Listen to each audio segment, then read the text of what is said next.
तो दोस्तों मैं आ गया हूँ मास्टर एज डे टी के एपिसोड 31 के साथ। चलो बिना किसी ज्यादा बकवास के स्टार्ट करते हैं। तो पिछले एपिसोड में जैसा कि हमने देखा था कि हमारे हीरो को एक आदमी मिला था जिसने हमारे हीरो को काफी सारे गिफ्ट दिए थे। एंड दूसरी तरफ हमने सिस्टर जिन फैंग को देखा था जहाँ पर एक डॉक्टर ने सिस्टर जिन फैंग को रस्सियों से बांध दिया था एंड वो उन्हें एक इंजेक्शन लगाने वाला था। सो उस आदमी को देखकर सिस्टर जिन फैंग ने कहा था कि तुम डॉक्टर सुन नहीं हो। सो उस आदमी ने बोला था कि मैं भले से ही वो नहीं हूँ लेकिन मैं उससे कहीं ज्यादा बेहतर हूँ। और इस एपिसोड की शुरुआत में हमें उसी दिन का सीन दिखाया जाता है और हम सीन देखते हैं हीलॉन्ग माउंटेन गो सिटी का। हमारा हीरो उसी गुफा में होता है एंड वो उसी कुर्सी के सामने बैठा हुआ होता है एंड वो बोलता है कि ये तो क्योंकि उसे कोई सीक्रेट सा ट्रेजर मिल गया होता है। उसे दोस्तों एक संदूक मिलता है जिसमें वही 3 स्पिरिट स्क्रोल्स होते हैं और 3 स्टोन्स होते हैं एंड उन्हें देखकर हमारा हीरो बोलता है कि ये तो काफी ज्यादा एक्सपेंसिव है। और जब हमारा हीरो उनकी तरफ अपना हाथ बढ़ाता है तो उनका जो ऑरा है वो उस मैजिकल चिराग से इंटरेक्ट करता है एंड वो उसमें अब्सॉर्ब हो जाते हैं। एंड ये देखकर हमारा हीरो बोलता है कि वाह, इसने फिर से सोख लिया उन्हें। एंड उसके बाद हमारा हीरो अपनी जादुई आंखों से न जाने क्या देखता है। वो एक जगह को देखता है एंड बोलता है इस जादुई चिराग के अंदर जो स्पेस है ना यानी जगह वो फिर से बड़ी हो गई। एंड तभी उसके मास्टर आते हैं। वो बोलते हैं यहाँ पर सच में 2 लो ग्रेड वाले स्पिरिट स्टोन्स हैं और एक मिडिल ग्रेड वाला स्पिरिट स्टोन है। जो मीडियम ग्रेड से ऊपर के स्पिरिट स्टोन्स होते हैं वो इस जादुई चिराग को अपग्रेड करने में मदद करते हैं और जो लो ग्रेड वाला स्पिरिचुअल क्लोथिंग स्टोन है वो तुम्हारे लिए बहुत ही ज्यादा फायदेमंद है। तो जो उसके मास्टर हैं वो उस कपड़े की बात कर रहे हैं। ओके, सो हमारा हीरो अपने मास्टर पर चिल्लाकर बोलता है कि भले से ही मैं मर जाऊं लेकिन मैं ऐसे नहीं पहनूंगा, समझे? तुम बूढ़े आदमी कितने ज्यादा लालची हो, तुम दूसरे के कपड़े तक छीनना चाहते हो। हाँ, लेकिन उसके बाद हम देखते हैं कि दोस्तों वहाँ पर काफी बड़ी जगह होती है यार। और जो हमारा हीरो है वो अपने मास्टर से बोलता है लेकिन यहाँ पे से बहुत सारी कीमती मेडिकल मेडिसिन है जो यहाँ से ली जा सकती हैं और अगर कोई यहाँ से ले गया तो ये बहुत ज्यादा बड़ा नुकसान हो सकता है। उसके बाद हमारा हीरो बोलता है ठीक है, लेकिन उसे एक स्मेल आ रही होती है एंड हमारा हीरो एक चीज को देखकर बोलता है इस वाइन पूल के अंदर हर तरह के वाइल्ड फ्रूट्स हैं और बाहर जो बंदर इनकी रखवाली करने के लिए खड़े थे वो जरूर से गार्ड मंकीस होंगे। क्या यही वही लेजेंडरी मंकी वाइन है? मुझे तो 1% अंदाजा नहीं था कि ऐसी चीज असलियत में भी होती होगी। उसके बाद हमारा हीरो उस फ्रूट वाइन को मतलब अंदर अपनी उंगली डालता है एंड वो उसे चखता है एंड बोलता है यहाँ पर कितना बड़ा तालाब है, शायद से यहाँ पर जो साकोंग युआन है वो अपनी चीजों को इकट्ठा करते होंगे और उन्होंने बंदरों को बाहर रखवाली के लिए खड़ा किया होगा। इसका जो टेस्ट है वो काफी अच्छा है, मुझे कुछ सोचना पड़ेगा जिससे मैं कुछ अपने साथ लेकर जाऊं। लेकिन तभी अचानक उसका जो फोन है वो फिर से रिंग करता है एंड दोस्तों हमारे हीरो को मैसेज आता है एंड मुझे नहीं पता कि इस मैसेज में क्या है क्योंकि ये चाइनीज लैंग्वेज में लिखा हुआ है, समझे? लेकिन दोस्तों उसे एक पिक्चर आती है जो कि सिस्टर जिन फैंग की होती है एंड वो डॉक्टर कतई इपी वाला पोज मार रहा होता है एंड ये देखकर हमारा हीरो बोलता है कि ये डॉक्टर सुन, मैंने इसे समझने में परखने में गलती कर दी, मुझे बिल्कुल भी अंदाजा नहीं था कि इसके कुछ इस तरह के घटिया प्लान्स भी होंगे। एंड दोस्तों उस मैसेज में था अंग्यून जितनी जल्दी हो सके वो फॉर्मूला मेरे पास लेकर आओ और याद रखना कि जल्दी आना वरना तुम्हारी सिस्टर जिन फैंग के साथ कुछ भी हो सकता है। उसके बाद हम देखते हैं कि हमारा हीरो वहाँ से बहुत ही ज्यादा तेजी में दौड़ने लगता है एंड वो सोच रहा होता है कि सिस्टर जिन फैंग आप बस मेरा इंतजार कीजिए। लेकिन तभी हमारा हीरो एकाएक ब्रेक मारता है एंड वो उन कपड़ों को देखकर सोचता है मुझे इस नेक्स्ट ग्रेड स्पिरिचुअल गारमेंट को अपने साथ लेके चलना चाहिए। एंड उसके बाद यहाँ पर सीन बदलता है और हमें उसी सीक्रेट रूम का सीन दिखाया जाता है जहाँ पर उस घटिया डॉक्टर ने, अब वो तो डॉक्टर ही नहीं है, हमारी प्यारी सिस्टर जिन फैंग को बांध रखा होता है एंड वो बोलता है कितना टाइम लगने वाला है इसमें, मैं इंतजार नहीं कर सकता, क्यों ना पहले मैं तुम्हारे साथ कुछ देर खेल लूं। एंड उसके बाद जो वो आदमी है वो अपनी एक चाकू निकालने लगता है एंड उसके बाद वो अपनी चाकू को अपने हाथ में लेता है एंड उस पर अपनी जीभ फेर देता है एंड बोलता है ये एक बहुत ही ज्यादा जहरीली चाकू है जिसमें बहुत ही ज्यादा खतरनाक जहर है। लेकिन तभी अचानक उस डॉक्टर को एहसास होता है कि उसने तो इसे यानी कि अपनी खतरनाक जहरीली चाकू को अपनी जीभ से छू लिया, अब मेरा क्या होगा? सिस्टर जिन फैंग भी सोच रही है कि आखिर ये किस तरह का आदमी है। उसके बाद हम देखते हैं कि बेचारे उस डॉक्टर के मुंह से खून निकल जाता है। वो बोलता है कि बस मैं तो मरने ही वाला हूँ। लेकिन तभी वो फिर से उठता है और बोलता है कि मैं तो तुमसे मजाक कर रहा था। सिस्टर जिन फैंग सोचती है कि ये क्या हो रहा है। उसके बाद जो सिस्टर जिन फैंग है वो ये सब देखकर बहुत ज्यादा हैरान थी कि आखिर ये कौन है और इसने मुझे इस तरीके से किडनैप क्यों किया है और उसने यांग यून को कॉल क्यों किया था। उसके बाद जो वो नकली डॉक्टर है वो अपने कपड़े को साफ करता है एंड बोलता है तुम सच में इसमें हंसी नहीं? एंड उसके बाद वो सिस्टर जिन फैंग की ओर अपना चाकू लेकर बोलता है अगर तुम नहीं हंसी तो इसका मतलब मैं तुम्हें सिर्फ रुला सकता हूँ। एंड सिस्टर जिन फैंग ये देखकर काफी ज्यादा डरी हुई थी एंड वो आदमी सिस्टर जिन फैंग पर अटैक ही करने वाला होता है एंड बोलता है कि रो एंड हम देखते हैं कि दोस्तों उसने सिस्टर जिन फैंग पर अटैक नहीं किया है, वो एक प्याज को अपनी चाकू से काट रहा होता है एंड बोलता है अब कैसा लग रहा है, बोलो इस प्याज का स्वाद कैसा है। हाँ, एंड उस प्याज की वजह से सिस्टर जिनफेंग की आंखों में आंसू आ जाते हैं, लेकिन भाई उस डॉक्टर की आंखों में भी तो आंसू आ जाते हैं। लेकिन तभी अगला मोमेंट होता है काफी ज्यादा डेंजरस्टिक। हमारा हीरो आ गया होता है वहां पर, बहुत ही ज्यादा स्टाइल में उसने दरवाजे को तोड़ दिया होता है एंड तभी डॉक्टर सिस्टर जिनफेंग ये देखते हैं। सिस्टर जिनफेंग यांग यून की तरफ बहुत ही ज्यादा प्यार से देखती हैं, बोलती हैं कि यूनजी भाई कितनी क्यूट है यार। एंड दूसरी तरफ हम हमारे हीरो को देखते हैं जो कि भाई साहब कतई ज्यादा एटीट्यूड में होता है। वो बोलता है जानवर, आखिर तुमने सिस्टर जिनफेंग के साथ क्या किया। हाँ, एंड हमारा हीरो ना बहुत ज्यादा गुस्से में होता है। उसके बाद जो भी डॉक्टर है ना वो बोलता है अब तुम यहाँ पर आ चुके हो, मैं तुम्हारा इंतजार बहुत ही ज्यादा लंबे टाइम से कर रहा था। उसके बाद वो डॉक्टर बोलता है तुम जल्दी से मुझे वो गोली दे दो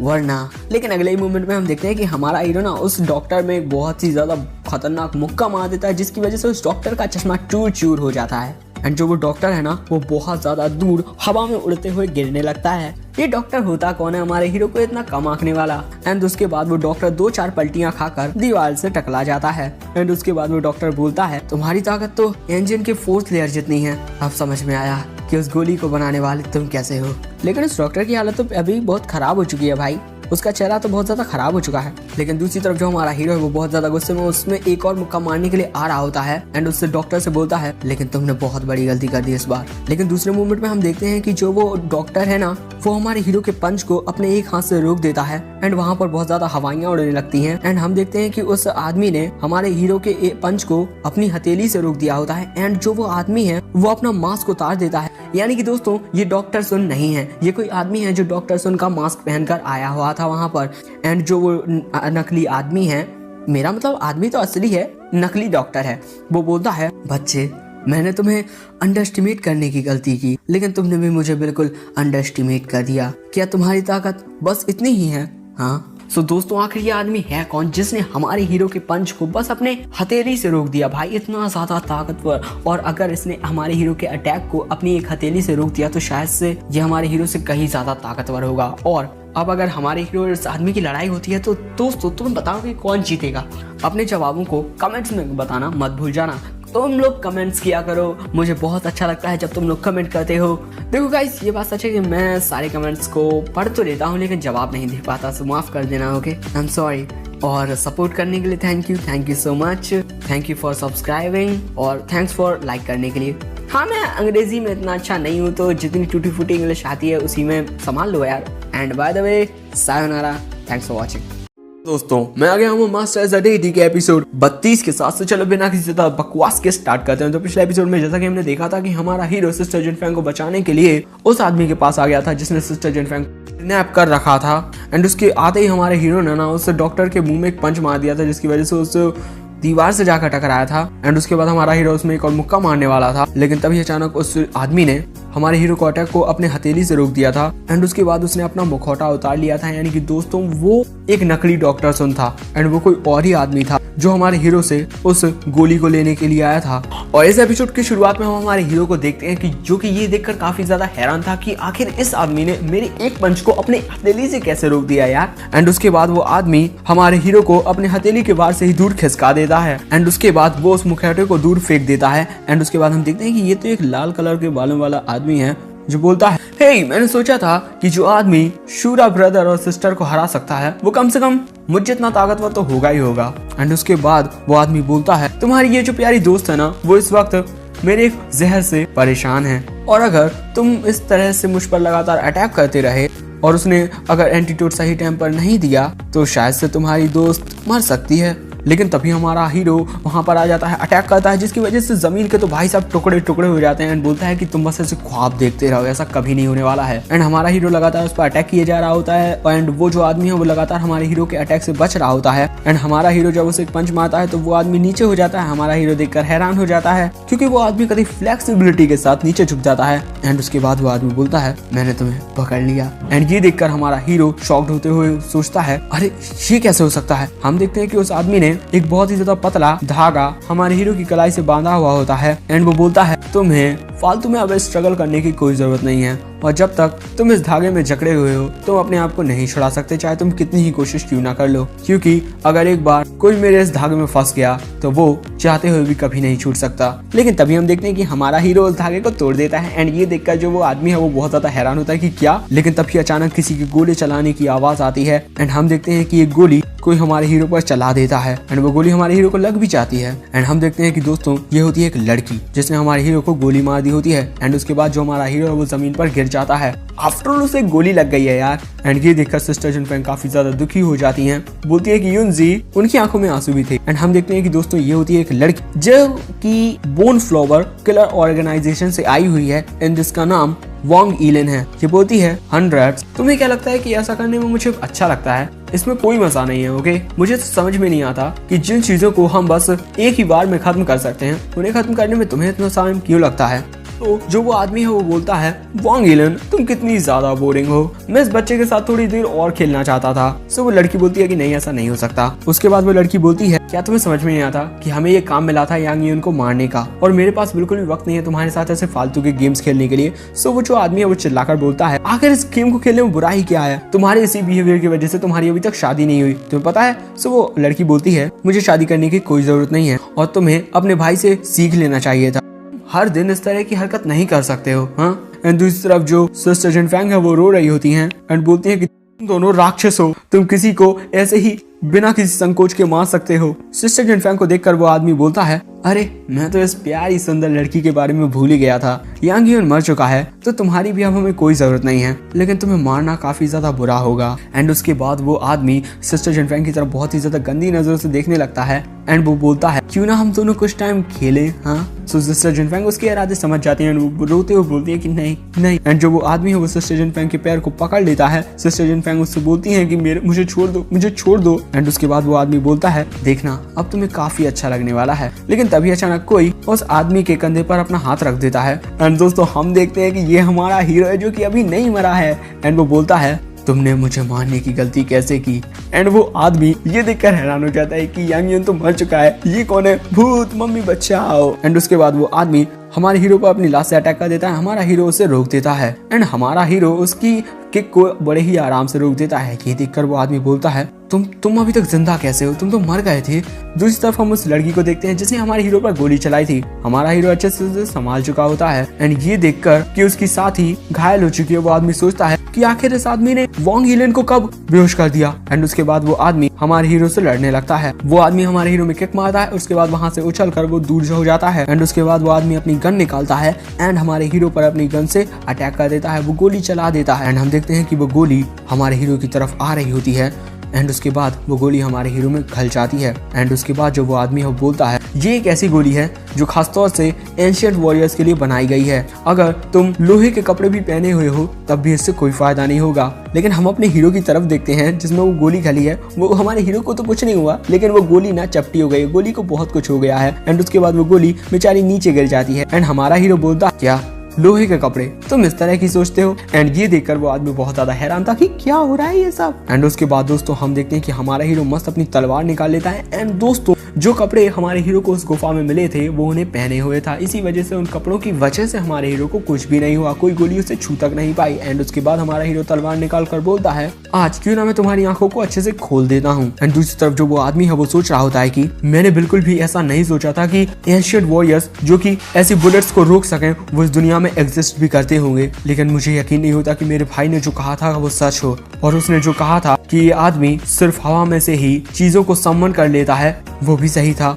ये आदमी सच में एक एंशिएंट वॉरियर है। एंड दोस्तों हम देखते हैं कि उसके भाई ने उससे कुछ चीजें कही थी। मुझे पता है कि तुम अब तुम्हारी हत्या करने के तरीकों में बहुत ज्यादा एक्सपर्ट हो, लेकिन फिर भी मैं तुम्हें एक बात याद दिलाना चाहता हूँ। अगर तुम किसी ऐसे एंशिएंट वॉरियर से मिले जिसे गोलियों से डर नहीं लगता हो और जिस पर गोलियां कोई काम नहीं करती हूँ, तब तो तुम्हें अपनी जान बचाने के लिए भागने की जरूरत है। एंड उसके बाद हम हमारे हीरो को देखते हैं जिसमें से फिर से पावर निकलने लगती है। वो बोलता है, अगर तुम चाहते हो कि मैं तुम्हें मार दूं तो तुम्हें इसके लिए मेंटली प्रिपेयर होना पड़ेगा। एंड अगले मूवमेंट में हम देखते हैं कि हमारा हीरो वहां से गायब हो जाता है। जो वो आदमी है वो बहुत सारी गोलियां चलाता है एंड बोलता है कि मैं अभी नहीं मर सकता, तुम मुझे नहीं मार सकते, मैं गु हुआतेंग का यंगर ब्रदर हूँ। अगर तुमने मुझे मार दिया तो ये मत सोचना कि तुम बच जाओगे, तुम्हारी जिंदगी और भी ज्यादा बदतर होती जाएगी। लेकिन अगले ही मार में हम देखते हैं कि हमारा हीरो उस आदमी पर अपनी तलवार चला चुका होता है एंड हाँ वो उसे बीच में से काट देता है। एंड दोस्तों वो सच में बहुत ही ज्यादा खतरनाक तरीके से काटता है कि उस आदमी के 2 टुकड़े हो जाते हैं। एंड हमारा हीरो उससे बोलता है कि तुम चिंता मत करो, मैं तुम्हें एक ही बार में खत्म कर दूंगा।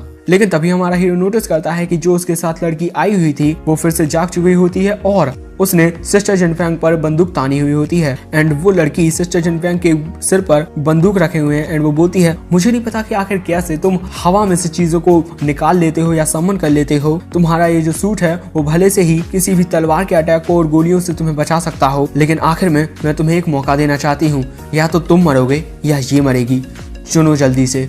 सो दोस्तों ये देखना पड़ेगा कि अब आगे एपिसोड में क्या होने वाला है, क्योंकि इंटरेस्टिंग हो चुकी है कहानी। क्योंकि इस लड़की ने अब सिस्टर जिनफैंग पर अपनी बंदूक तान दी है एंड वो बोल रही है कि या तो तुम मरोगे या तुम मरोगे। अगर हमारा हीरो इस लड़की को वो यानी गोलियों का जो फॉर्मूला है वो दे देता है तब भी शायद से ये हमारे हीरो को नहीं जाने देगी। सो जानना चाहते हो कि अगले एपिसोड में क्या होगा, देखना अगला एपिसोड। एंड अगर ये एपिसोड पसंद आया हो तो thanks for watching, thanks for subscribing, thanks for sharing, like करना मत भूल जाना। Tata bye bye, sayonara. दोस्तों मैं आ गया हूँ मास्टर्स द डेटी के एपिसोड 33 के साथ। तो चलो बिना किसी ज्यादा बकवास के स्टार्ट करते हैं। तो इस एपिसोड की शुरुआत में हम देखते हैं कि वो हत्यारा लड़की सिस्टर जिनफैंग के सिर पर बंदूक ताने हुए होती है। वो बोलती है अपनी तलवार जल्दी से दूर फेंक दो, अपने कपड़े उतारो और यहाँ आओ। एंड उसके बाद वो बोलती है और अगर तुमने किसी भी तरह की ट्रिक्स यूज करने का ट्राई किया तो मैं इस लड़की के साथ मरने के लिए तैयार हूँ। सो उसकी बात सुनकर हमारा हीरो बोलता है ऐसा मत करना, तुम जैसा कहोगी मैं वैसा करूंगा। उसके बाद हम देखते हैं कि हमारा हीरो तलवार को फेंक देता है एंड उसके बाद वो अपने कपड़े उतारने लगता है। वो सोच रहा होता है कि मुझे नहीं लगता कि मेरी जो तलवार है वो उसकी गन से ज्यादा तेज है। सो अभी मुझे वही करना पड़ेगा जो वो बोल रही है और मैं अचानक से अपने मास्टर को भी नहीं बुला सकता ताकि वो अचानक से प्रकट हो जाए और उस लड़की को डरा दे। एंड उसके बाद वो लड़की बोलती है हाँ बिल्कुल इस तरीके से सारे कपड़े उतार दो। एंड उसके बाद हम देखते हैं कि हमारे हीरो आखिरी कपड़ा पहने हुए हैं, मतलब शर्ट टाइप की वो कोई वो क्लॉथ पहने हुए हैं जो उसे उस गुफा में मिला था। एंड हमारे हीरो की मस्त बॉडी दिखा रही है एंड ये देखकर वो लड़की शर्मा सी जाती है। एंड उसके बाद वो सोचती है हमारे हीरो की फुल बॉडी को, वो सोचती है कि कितनी परफेक्ट बॉडी है यार। लेकिन तभी अचानक उसे फिर से संभाल दे आता है। वो बोलती है एक मिनट मैं ये क्या सोच रही हूँ। एंड उसका रिएक्शन देखकर हमारा हीरो सोचता है मैं समझ गया। उसके बाद हमारा हीरो मुस्कुराने लगता है। सो हमारे हीरो को मुस्कुराता हुआ देखकर वो लड़की सोचती है आखिर ये अचानक से मुस्कुरा क्यों रहा है। उसके बाद दोस्तों अचानक ही हमारा हीरो अपनी पूरी शर्ट को उतार देता है एंड वो बोलता है मैं हंसी सीरियल रहा हूँ क्योंकि मुझे तुम्हारी वीकनेस का पता चल गया है। एंड जैसे ही वो लड़की हमारे हीरो की बॉडी को देखती है उसे लूज ब्लीडिंग होने लगती है एंड वो नीचे गिर जाती है। एंड हम देखते हैं कि ये देखकर हमारा हीरो बस शांत खड़ा हुआ है। वो बोलता है कि कितनी प्यारी है यार ये, क्या तुमने आज से पहले किसी लड़के की बॉडी नहीं देखी? हाँ ये थोड़ा अजीब है। उसके बाद हमारा उस लड़की का ऐसी हालत देखकर सोचता है पहले मैं इस लड़की को बांध देता हूँ, उसके बाद पुलिस को बुलाऊंगा। एंड उसके बाद जब हमारा हीरो सिस्टर जिनफैंग के पास जाता है तो जो सिस्टर जिनफैंग है वो हमारे हीरो को देखकर बोलती हैं युनजी।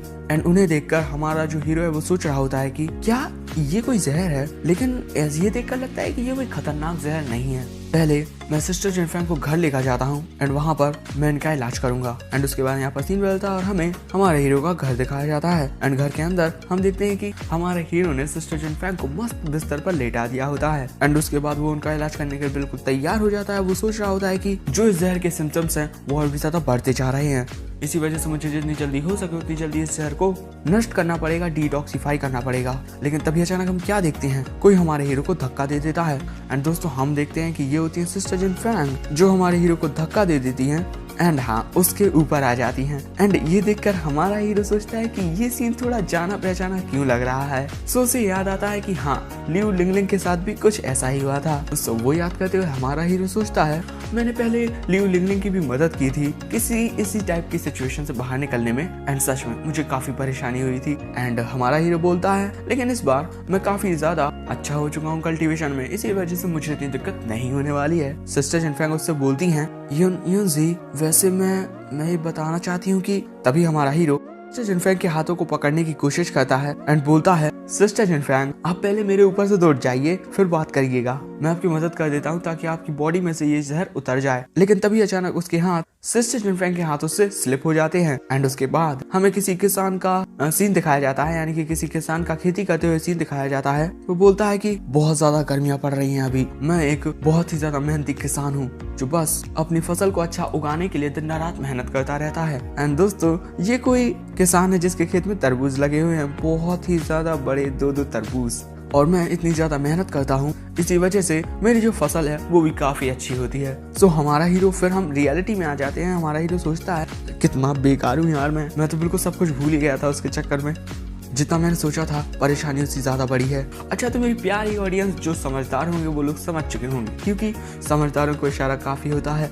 उसके बाद हमारा हीरो फिर से अपनी कल्टीवेशन मतलब पावर से सिस्टर जेनिफर को डिटॉक्सिफाई करने के लिए तैयार हो जाता है। एंड वो सोचता है शांत हो जाओ यांग यून, तुम ये कर सकते हो। उसके बाद हम देखते हैं कि हमारा हीरो एक साधु बन गया होता है। वो सोचता है मैं यहाँ पर इस दुनिया में लोगों की मदद करने के लिए आया हूँ, इसी वजह से मुझे हर तरह की डिस्ट्रैक्शन से और अट्रैक्शन से दूर रहना चाहिए। उसके बाद हमारा हीरो बोलता है ये पॉइजन जितना मैंने सोचा था उससे ज्यादा पावरफुल है, इसी वजह से मुझे इसे डिटॉक्सिफाई करने में कुछ वक्त लग जाएगा। एंड उसके बगल वाले कमरे में उसकी बहन होती है शांगशैन। सो उसे अपने भाई के कमरे में से कुछ आवाजें आ रही होती हैं। एंड दोस्तों ये हमारे हीरो की बहन है, तो ये हमारे हीरो से पीछे कैसे रह जाए। वो कान लगाकर सुनने लगती है कि आखिर मेरे भाई के कमरे में से क्या ही आवाजें आ रही हैं। लेकिन तभी अचानक बहुत ज्यादा तेज आवाजें आ जाती हैं। सिस्टर जेनिफर की आवाज आती है कि जरा धीरे से करो। हमारा हीरो बोलता है सिस्टर जेनिफर आप थोड़ी ही देर में काफी अच्छा महसूस करेंगी। एंड ये सब सुनकर जो हमारे हीरो की बहन है वो अपनी सिक्स्थ सेंस लगाती है एंड कुछ और ही सोचने लगती है। एंड उसके बाद वो ब्लैंकेट उड़कर मस्त आराम से दुख जाती है एंड वो कुछ नहीं सुनती। एंड वो सोचती है कि हाँ भाई वो जवान लोगों की दुनिया है, मैं अभी छोटी बच्ची हूँ। एंड उसके बाद सुबह हो जाती है, मुर्गा कुकड़ू को करता है। एंड हम देखते हैं कि बेचारी जो हमारे हीरो की बहन है ना वो रात भर सो ही नहीं पाई होती है। इसी वजह से बेचारी निंदियाई हुई बोलती है सिस्टर जेनिफर भैया काफी जल्दी उठ गए। हमारा हीरो उसकी ऐसी हालत देखकर उससे बोलता है शांशन क्या तुम कल रात पूरी रात पड़ती रही? हाँ, तुम्हें अपनी सेहत का भी ख्याल रखना चाहिए, जरा अपनी बॉडी की हालत देखो। हाँ, और सिस्टर जेनिफर बोलती हैं ये आजकल के बच्चे भी ना अपनी सेहत का बिल्कुल भी ख्याल नहीं रखते, अगर तुम अच्छे से सोओगी नहीं तो तुम्हारी बॉडी की ग्रोथ कैसे होगी। हाँ, तो दोस्तों क्या होगा अगले एपिसोड में ये सब जानने के लिए तैयार रहना। अगर वीडियो पसंद आया हो तो लाइक कर देना, चैनल पर नए आए हो सब्सक्राइब कर देना। Thanks for watching, sayonara. दोस्तों मैं आ गया हूँ मास्टर ज़डेटी के एपिसोड 34 के साथ। बिना किसी ज्यादा बकवास के चलो स्टार्ट करते हैं। तो पिछले एपिसोड में जैसा कि हमने देखा था कि हमारा हीरो सिस्टर जेनिफर को अपने घर ले आया था उन्हें डिटॉक्सिफाई करने के लिए, लेकिन उस जहर का असर कुछ ऐसा था ना, कुछ प्यार भरा असर था। लेकिन हमारा हीरो ना बोले तो कतई सख्त लौंडा, उसने खुद को उस टाइम पर एक साधु समझा और दुनिया की मदद करने वाला समझा। लेकिन बगल वाले कमरे में जो उसकी बहन थी वो तो कुछ और ही समझ रही थी, जिसकी वजह से दोस्तों वो रात भर सही से सो नहीं पाई। और इस एपिसोड की शुरुआत में दोस्तों हमें बोन फ्लावर किलर ऑर्गेनाइजेशन का हेडक्वार्टर दिखाया जाता है, जहां से वो 2 हत्यारे हमारे हीरो को मारने के लिए आए थे। एंड उसके बाद हम काफी सारे लोगों के सामने उस एक लड़की को झुका हुआ देखते हैं। एंड कोई उसे बोलता है कि तुमने बोला कि भाई क्यों मर चुका है। हाँ, एंड हम देखते हैं कि दोस्तों ये वही लड़की है जो हमारे हीरो को मारने के लिए आई थी, लेकिन हमारे हीरो ने अपना दिमाग लगाकर इससे छुटकारा पा लिया था। एंड वही पीछे से फिर से आवाज आती है और तुम्हें उस आदमी ने पकड़ लिया है ना। क्या तुम्हें पता भी है कि तुम्हें जेल से बाहर निकालने में मुझे कितनी ज्यादा दिक्कत हुई। सो ये जो लड़की है ना ये बोलती है हॉल मास्टर ये जो यांग यून है ना वो कोई मामूली इंसान नहीं है, भले से ही इसकी जो कॉम्बैट स्किल्स एंड एक्सपीरियंस हो वो कम हो, लेकिन उसकी जो पावर है वो बहुत ज्यादा है। और वो अचानक ही हवा में से भी किसी भी चीज को ले आता है और उसकी तलवार में से निकलने वाली जो इविल स्ट्रॉन्ग ऑरा है, आज से पहले मैंने उस तरह की चीज कभी भी नहीं देखी। और उसकी बॉडी पर जो वो कपड़े पहने हुए था वो किसी भी गोली को चुटकियों में रोक देते हैं। सो उसके बाद जो हॉल मास्टर हैं वो हमें दिखाए जाते हैं, वो बोलते हैं तुम चाहे कुछ भी कहती रहो लेकिन एक हार है। एंड उसके बाद अचानक ही उसके सामने एक भाले जैसी चीज उड़ती हुई आती है। हम देखते हैं कि अचानक ही उस लड़की के सामने एक चाकू आ जाता है एंड वो जमीन में कब जाता है। एंड उसके बाद हम उसी हॉल मास्टर को देखते हैं जो बोलता है कि क्या अब तुम ये खुद करोगी या फिर मैं आऊँ। तो ये जो लड़की है वो बोलती है कि हॉल मास्टर मैंने अभी जो कुछ भी किया वो बिल्कुल सच है, उसमें एक भी झूठ नहीं है। एंड उसके बाद वो लड़की अपनी एक गोली निकालती है एंड बोलती है प्लीज हॉल मास्टर आप मुझे 5 और दिन दीजिए और मैं इस यांग यून से छुटकारा पा लूंगी। एंड उसके बाद वो लड़की उस गोली को खा लेती है। अचानक ही ना जाने उस लड़की को क्या हो जाता है, उसके मुंह से खून निकल आता है। एंड उसके बाद वो बोलती है ये जो बोन रोटिंग पिल है उसकी वजह से मेरी बॉडी में 5 दिनों में इतना जहर इकट्ठा हो जाएगा कि मैं मर जाऊंगी, प्लीज मुझे एक और बार ट्राई करने दीजिए, मैं आपके भाई चेन बाई क्यून का बदला लेकर रहूंगी।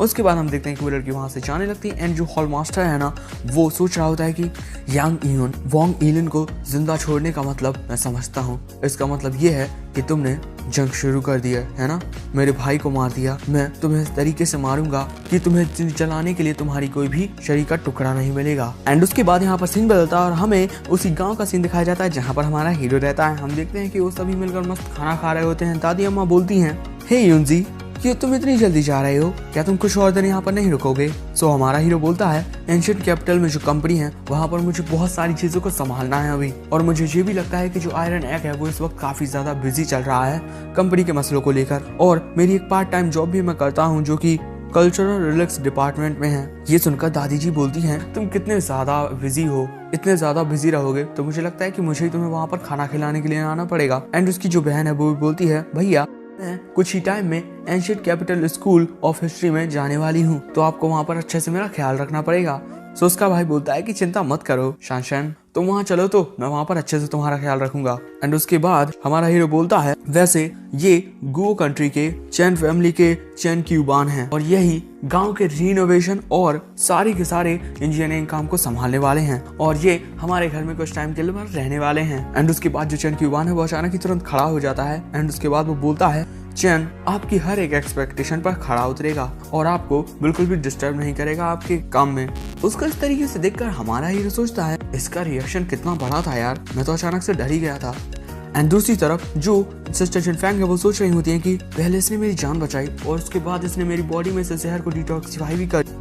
इसके पास जो वो कपड़े थे, वो तलवार, वो अचानक ही ना जाने कहाँ से प्रकट हो गई, कहाँ पर चली गई। और वैसे मुझे उसके बाद जो कुछ भी हुआ वो सारी चीजें अच्छे से याद तो नहीं है।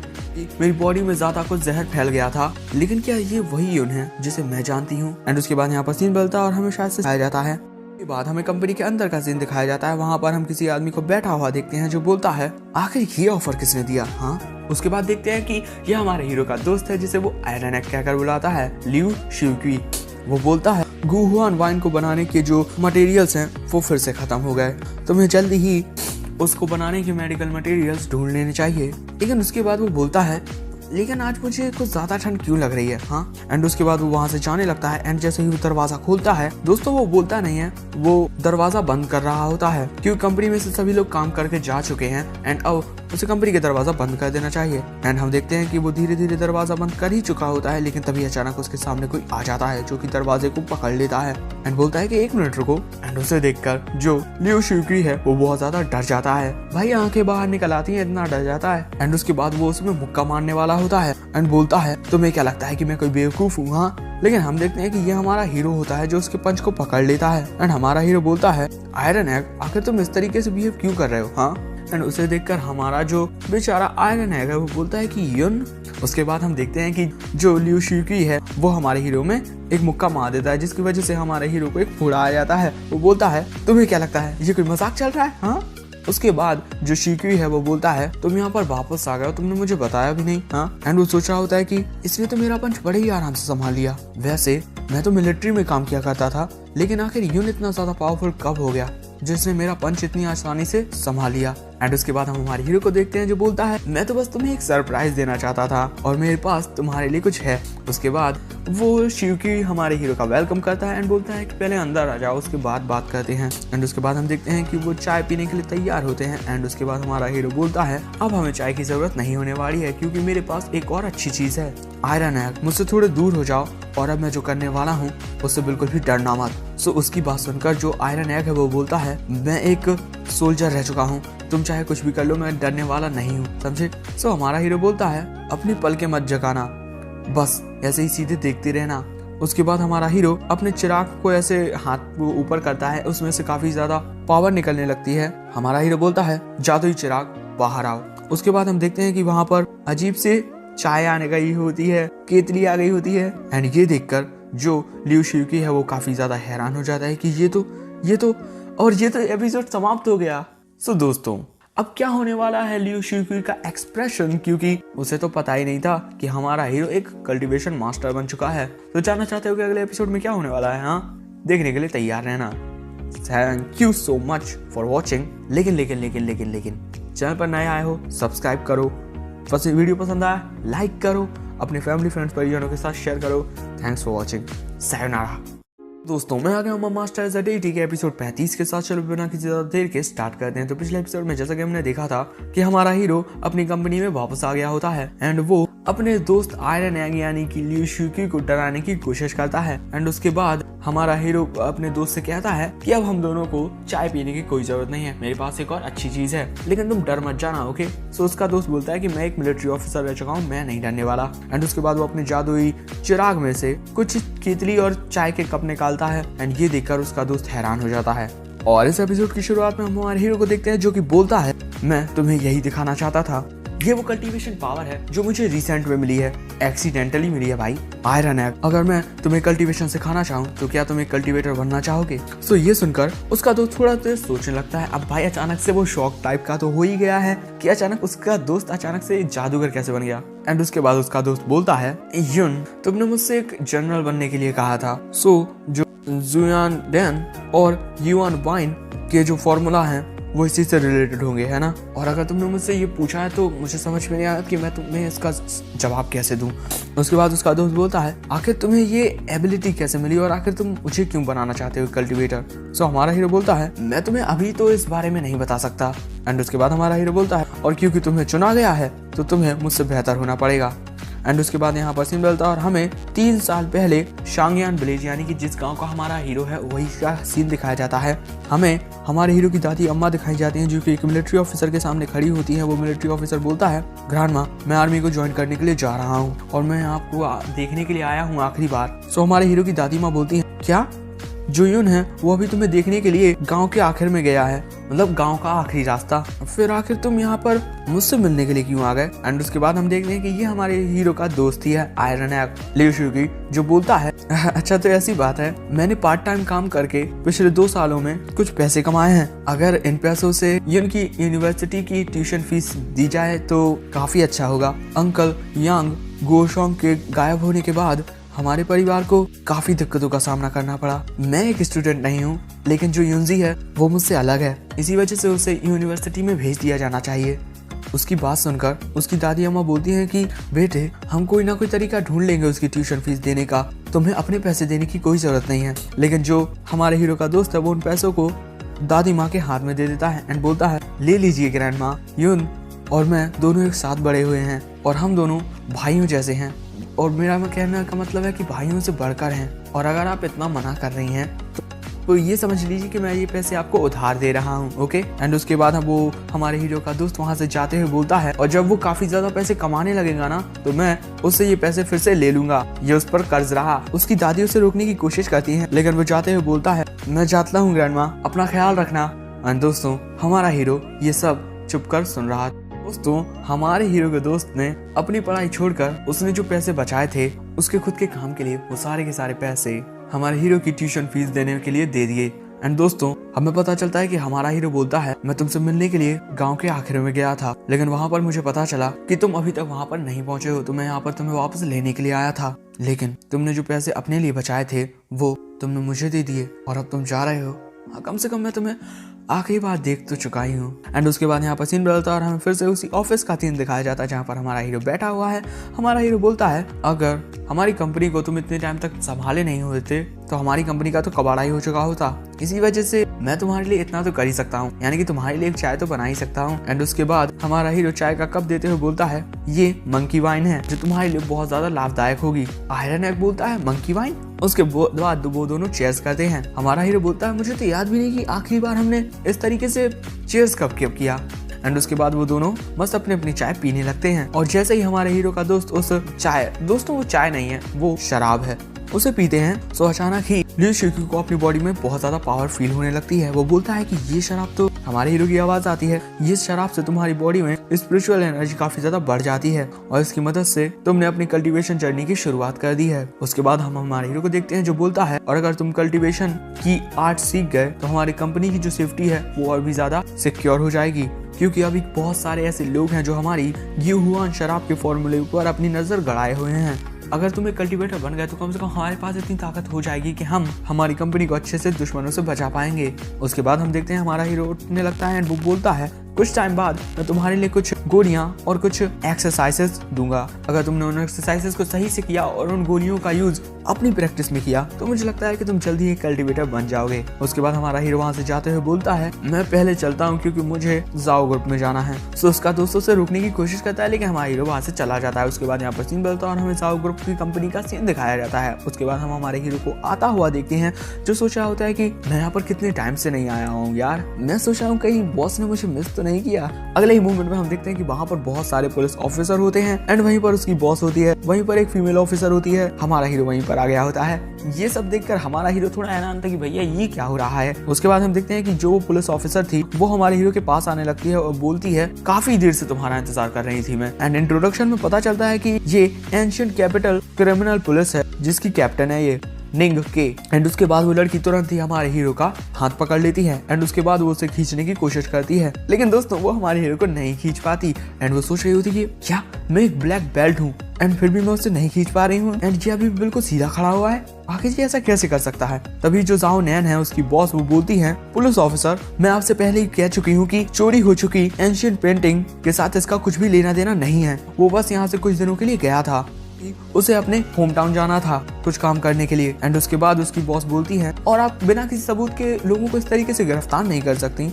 सो जो वो पुलिस ऑफिसर है वो बोलती है फिर तुम जैसे मामूली कंपनी एम्प्लॉय अपने परिवार को कितने दिनों के लिए और कितनी बार देखने के लिए जाते होंगे। हाँ मुझे पूरा यकीन है कि तुम काफी दिनों से उस पेंटिंग को चुराने के लिए प्लानिंग कर रहे होगे। उसके बाद वो हमारे हीरो को खींचने का कोशिश करती हैं एंड बोलती हैं मैंने कभी नहीं कहा कि मुझे लोगों को गिरफ्तार करने के लिए एविडेंस की जरूरत होती है, मेरे अंदर से जो आवाज आती है वो बिल्कुल हमेशा सच होती है। एंड उसके बाद वो हमारे हीरो को अपनी हथकड़ी से खींचने की कोशिश करती है लेकिन वो उसे नहीं खींच पाती। एंड हमारा हीरो बोलता है ऑफिसर आप जो चाहती हैं मैं वो नहीं करने वाला, मुझे नहीं लगता कि आप मुझे यहाँ से खींच कर ले जा सकती हैं।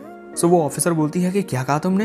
एंड उसके बाद वो हमारे हीरो को खींचने की कोशिश करती है एंड वो बोलती है जो एंशिएंट पेंटिंग्स है जब वो चोरी हुई तब तुम अचानक ही इस कंपनी में से चले गए। हाँ तुम्हें पता भी है कि जो गुशियान है वो यहाँ का सबसे बड़ा अंडर ग्रुप कल्चर रिलेक्स है जहाँ पर पुरानी चीजें रखी जाती हैं। आखिर इतना बड़ा कोइंसिडेंस कैसे हो सकता है। हाँ जरूर से उस पेंटिंग को बेच दिया होगा अच्छे मुनाफे में, लेकिन वो सोची होती कि आखिर मैं से खींच क्यों नहीं पा रही हूँ। लेकिन उसके बाद हमारा हीरो एक अपने हाथ का झटका देता है एंड वो बोलता है मैंने कहा कि मैं अपराधी नहीं हूँ, मैं बिल्कुल इनोसेंट हूँ। एंड उसके बाद जो पुलिस ऑफिसर है वो उस पर खींचने आती हैं एंड उसके बाद जो ऑफिसर है वो उसी के ऊपर आ जाती हैं। तो हमारा हीरो सोचता है कि मैंने गलती से कुछ ज्यादा ही ताकत यूज कर दी, लेकिन भाई साहब कुछ ऐसी चीज हो जाती है कि वो सीधे उसके छाती से टकरा जाती है, छाती छाती का मिलन हो जाता है। सो हमारा हीरो सोचता है क्या मैं इस वक्त स्वर्ग में हूँ, क्या स्वर्ग है यार। सो तभी वो लड़की हमारे हीरो को खुद से धक्का देकर दूर कर देती है कि तुम हरामखोर कमीने इंसान। लेकिन उसके बाद हमारा हीरो उस लड़की का हाथ पकड़ता है एंड उस लड़की के हाथ को पीछे मोड़ देता है एंड उसके दोनों हाथों को मोड़कर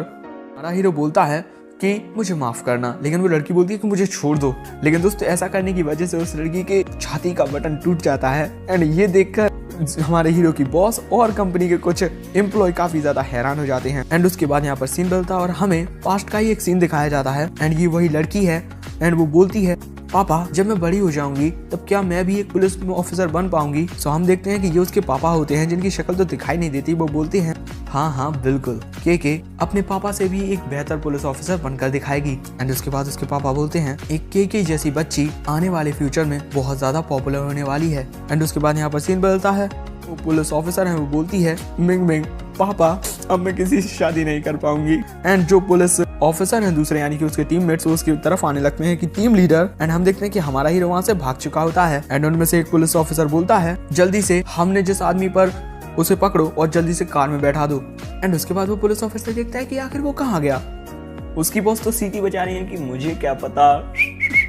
एंड उसके बाद सीन बदलता है, हम हमारे हीरो को दौड़ता हुआ देखते हैं जो कि कतई बुलेट ट्रेन की रफ्तार में दौड़ रहा होता है। एंड वो सोच रहा होता है कि भगवान ना जाने किसने पेंटिंग चुरा ली और मेरा नाम लगा दिया। मैं देखना इस पेंटिंग को जल्दी ढूंढ लूंगा कि किसने चुराया। जिस कमीने ने चुराई होगी ना मैं उसे जिंदा चबा जाऊंगा। तो दोस्तों क्या हमारा हीरो ये पता लगा पाएगा कि आखिर उस एंशिएंट पेंटिंग को चुराने वाला आदमी कौन है, और ये जानने को मिलेगा अगले एपिसोड में क्योंकि ये एपिसोड समाप्त हो चुका है। So thanks for watching. Channel पर नया हो अभी के अभी सब्सक्राइब कर जाओ प्लीज। दोस्तों वीडियो कैसा लगा कमेंट्स में जरूर बताना, कमेंट करना बिल्कुल मत भूल जाना। Okay thanks for watching, sayonara. दोस्तों मैं आ गया हूँ मास्टर्स डेटी के एपिसोड 36 के साथ। तो चलो बिना किसी बकवास के स्टार्ट करते हैं। इस एपिसोड की शुरुआत में उनका यूनिवर्सिटी रेंटल हाउस दिखाया जाता है एंड हम देखते हैं वहाँ पर एक आदमी होता है एंड वो आदमी उस कमरे के अंदर चला जाता है एंड दोस्तों उसके बाद हम देखते हैं कि ये हमारा हीरो यांग यूनी है एंड वो अपने ऊपर से वो टोपा हटा देता है एंड उसके बाद हमारा हीरो अपना फोन चेक करते हुए सोचता है जाओ ग्रुप के आसपास बहुत ज्यादा उन्होंने आने जाने पर पाबंदी लगा दी है और जो मामूली लोग हैं वो तो वहाँ पर देख भी नहीं सकते हैं। हीरो बैठ जाता है, वो सोच रहा होता है कि जरूर उस पेंटिंग को चुराने वाला एक अच्छा चोर होने के साथ साथ ही एक एंशिएंट वॉरियर भी होगा एंड उसके बाद हमारा हीरो अपनी कल्टीवेशन की प्रैक्टिस करने लगता है। वो सोचता है चलो कल्टीवेशन करते वक्त एक तरीका सोचते हैं कि कैसे आखिर मैं उस पेंटिंग को वापस ले पाऊंगा, उन चोरों को कैसे ढूंढ पाऊंगा और आखिर वो आखिरी चीज क्या थी जिसे सी कॉन्ग युआन ने मुझे दिया था। एंड उसके बाद दोस्तों हम उसी बहुत सारी चीजों को देखते हैं जिन्हें सी कॉन्ग युआन ने दिया था हमारे हीरो को एंड इतनी सारी चीजों को देखकर हमारा हीरो सोचता है आखिर वो चीज कहाँ पर है जो सी कॉन्ग युआन ने मुझे दी थी। एंड उसके बाद हमारे हीरो की नजर एक किताब पर पड़ती है, सो वो सोचता है कि अरे ये चिन्ह तो, एंड उसके बाद वो उस किताब को पकड़ लेता है एंड सोचता है अरे हाँ यही तो है कॉन्ग युआन की टेक्निक। एंड उसके बाद हमारा हीरो प्रैक्टिस करने लगता है। वो सोच रहा होता है कि मैनर में 9 लेयर्स हैं और फर्स्ट लेयर की जो फाउंडेशन है वो ये है कि हमें मेंटल पावर को डिवाइन कॉन्शियसनेस में कन्वर्ट करना होगा। अपने दिमाग से ही अपने आसपास हो रही हर एक सिचुएशन को भांप लो। एंड उसके बाद हमारा हीरो सोचने लगता है और जैसे जैसे मेरा न्यूरोलॉजिकल ट्रेनिंग का लेवल हाई होता जाएगा मैं अपने आसपास के ज्यादातर चीजों को स्कैन कर पाऊंगा। एंड तभी अचानक उसकी नजर पड़ती है कि कोई मोहतरमा नहा रही होती है। हमारा हीरो सोचता है मेरे बगल में जो लड़की है वो इस वक्त नहा रही है। हमारा हीरो उस कन्या को सोचता है एंड वो सोच ही रहा होता है उसका नहाना कंप्लीट होने वाला है। बस मैं थोड़ी और चीजें देखना चाहता हूँ, अगर डिवाइन कॉन्शियसनेस थोड़ा और पास जा पाए तो क्या ही कन्या है यार। अबे ये कन्या नहीं है, ये लोमड़ी की खाल में छुपा हुआ सियार है। बोलता है कि नहाने के बाद कितना बुरा महसूस होता है। भाई हमारे हीरो को उल्टी हो जाती है। ये सब क्या है दोस्तों, ऐसी होती है सुशील कन्याएं, हम सिंगल ही अच्छे हैं। उसके बाद हमारा हीरो बोलता है अगर मैं लगातार प्रैक्टिस करता रहा तो मेरी जो न्यूरोलॉजिकल लेवल है वो बढ़ जाएगा। एंड उसके बाद हमारा हीरो बोलता है अब मुझे नई गोली बनाने के लिए पहले इस भगोने का इस्तेमाल करना पड़ेगा। एंड उसके बाद वो अपने जादुई चिराग में से उस जादुई रसायन शास्त्री वाले भगोने को निकाल लेता है। एंड उसके बाद हमारा हीरो उसमें अपनी कल्टीवेशन पावर से एक नई गोली बनाने लगता है। वो सोच रहा होता है कि जिंगलोंग पिल एंड बॉडी टेम्परिंग पिल ये सी कॉन्ग युआन की 2 गोलियां हैं जो मेडिकल मटेरियल में काफी ज्यादा मदद करेंगी मेरी। और पे युआन डान को बनाने का सारा मटेरियल है ना वो थोड़ा ट्रिकी टाइप का है। अब मुझे पूरी रात भर इसकी ट्रेनिंग करनी पड़ेगी तभी जाकर मैं देख पाऊंगा कि क्या होगा। एंड हम देखते हैं कि दोस्तों कतई फुल मून होता है एंड बहुत अच्छी चांदनी रात में क्या ही सीन हो रहा होता है यार। एंड उसके बाद यहाँ पर सीन बदलता है और हमारा हीरो किसी जगह पर आ जाता है। वो सोचता है यहाँ पर तो कोई सिक्योरिटी नहीं है, क्या इनको लगा नहीं था कि मैं यहाँ पर वापस आऊंगा। एंड उसके बाद हमारा हीरो दरवाजा खोलता है। वाह क्या बात है, मेरे पास कंपनी में जाने के लिए एक इंटरनल की भी थी लेकिन डोर तो खुला ही हुआ है। एंड उसके बाद हमारा हीरो अंदर जाकर सारी छानबीन करने लगता है। एंड उसके बाद हमारा हीरो एक जगह पर आ जाता है एंड वहां देखकर बोलता है अच्छा तो यहाँ से चोरी हुई है वो एंशिएंट पेंटिंग। अरे क्या इसमें कुछ रखा हुआ है? एंड उसमें कोई कागज टाइप की चीज रखी हुई थी। हमारा हीरो उसे उठाता है एंड उसे पढ़ता है। सो बोलता है कि ये तो, उसके बाद उसे अपने बॉस की बातें याद आती हैं जो बोलती है यांग यून मुझे पता है कि तुम एक मामूली इंसान नहीं हो लेकिन मुझे तुम पर पूरा भरोसा है कि तुम इस तरह की चीज नहीं कर सकते हो। मैंने इस टाइम पर पुलिस को थोड़ा बेवकूफ बना दिया है। मैं यहाँ पर छुप कर से इन्वेस्टिगेट कर रही हूँ और बाकी का काम अब तुम पर डिपेंड करता है। एंड उसके बाद हमारा हीरो बोलता है क्या बात है, मेरी बॉस सच में काफी ज्यादा होशियार हैं। एंड उसके बाद उसका जो चिराग है वो चमकने लगता है। एंड उसके बाद हमारा हीरो बोलता है कि आखिर ये क्या है। उसके बाद यहाँ पर सीन बदलता है और हमें एक बड़ी कंपनी का सीन दिखाया जाता है। वहाँ पर हम एक लड़की और लड़के को देखते हैं। लड़का बोलता है ये तो इनक्रिप्शन पेंटिंग है 24 लिंगेन पेविलियन मिनिस्टर टैंग वांग की। वो लड़की बोलती है कि क्या ये इतनी ज्यादा पावरफुल है। उसके बाद वो लड़की बोलती है ये मेरी वजह से हुआ क्योंकि मैंने इतनी आराम से इसे निकाल लिया। सो वो आदमी बोलता है क्या तुमने निकाल लिया, सो क्या हुआ, मैंने इसको अच्छे तरीके से प्लान किया था। लेकिन तभी हमारा हीरो वहां पर आ जाता है अपने न्योले के साथ। बोलता है तुम दोनों के पास बहुत सारी अच्छी स्किल्स हैं और तुम दोनों को कोई भी नहीं पकड़ पाया। सच में मैं तुम दोनों की बहुत तारीफ करने वाला हूँ। आदमी बोलता है हाँ तुमने सही कहा, मैं हूँ ही इतना स्मार्ट। लड़की बोलती है कि अब मैं इतनी फ्लेक्सिबल हूँ तो क्या ही करूँ, मैं कुछ भी कर सकती हूँ। लेकिन तभी अचानक वो दोनों हैरान होकर बोलते हैं क्या कि तुम कौन हो। एंड उसके बाद वो दोनों उछलते हैं अपनी अपनी जगह पर से एंड हमारे हीरो पर दोनों एक साथ अटैक कर देते हैं। एंड वो दोनों बोलते हैं कि तुम चाहे कोई भी हो, अगर तुम्हें हमारा सीक्रेट पता चल गया तो अब तुम नहीं बचने वाले हो। हमारा हीरो बिल्कुल सन्न होता है। एंड उसके बाद हमारा हीरो सोचता है इन दोनों के आसपास से काफी ज्यादा पावर महसूस हो रही है। ये दोनों तो एंड दूसरी तरफ जो उसका न्योला है ना, वो ही काफी ज्यादा गुस्से में आ जाता है ये देखकर। एंड उसके बाद थोड़ा टाइम गुजर जाता है, हमारा हीरो लड़की को भी थोड़ा कूट चुका होता है, लड़के को तो ज्यादा ही कूट चुका होता है। हीरो सोचता है कि क्या इतनी आसानी से हो गया। उसके बाद जो वो लड़का है ना, वो बोलता है अगर हीरो को ये पेंटिंग पसंद है वो आप इसे अपने साथ ले जा सकते हैं, लेकिन क्या आप हमें जिंदा छोड़ेंगे प्लीज। और आपको पता कैसे चला कि आखिर हम यहाँ पर हैं? तो हमारा हीरो बोलता है पहाड़ी लोगों के पास उनके खुद के ट्रिक्स होते हैं, और क्या तुम्हें पता है कि जिस चीज को तुमने चुराया है वो हमारी कंपनी की है। सच में मुझे जानकर बहुत दुख हुआ। उसके बाद हमें पता चलता है कि ये सब हमारे इस प्यारे न्योले की वजह से हुआ है। ये न्योला अचानक ही उस जादुई चिराग में से बाहर आ गया खुद अपनी मर्जी से। एंड उसके बाद हम देखते हैं कि वो जो न्योला है वो हमारे हीरो को किसी जगह पर ले जाने लगता है।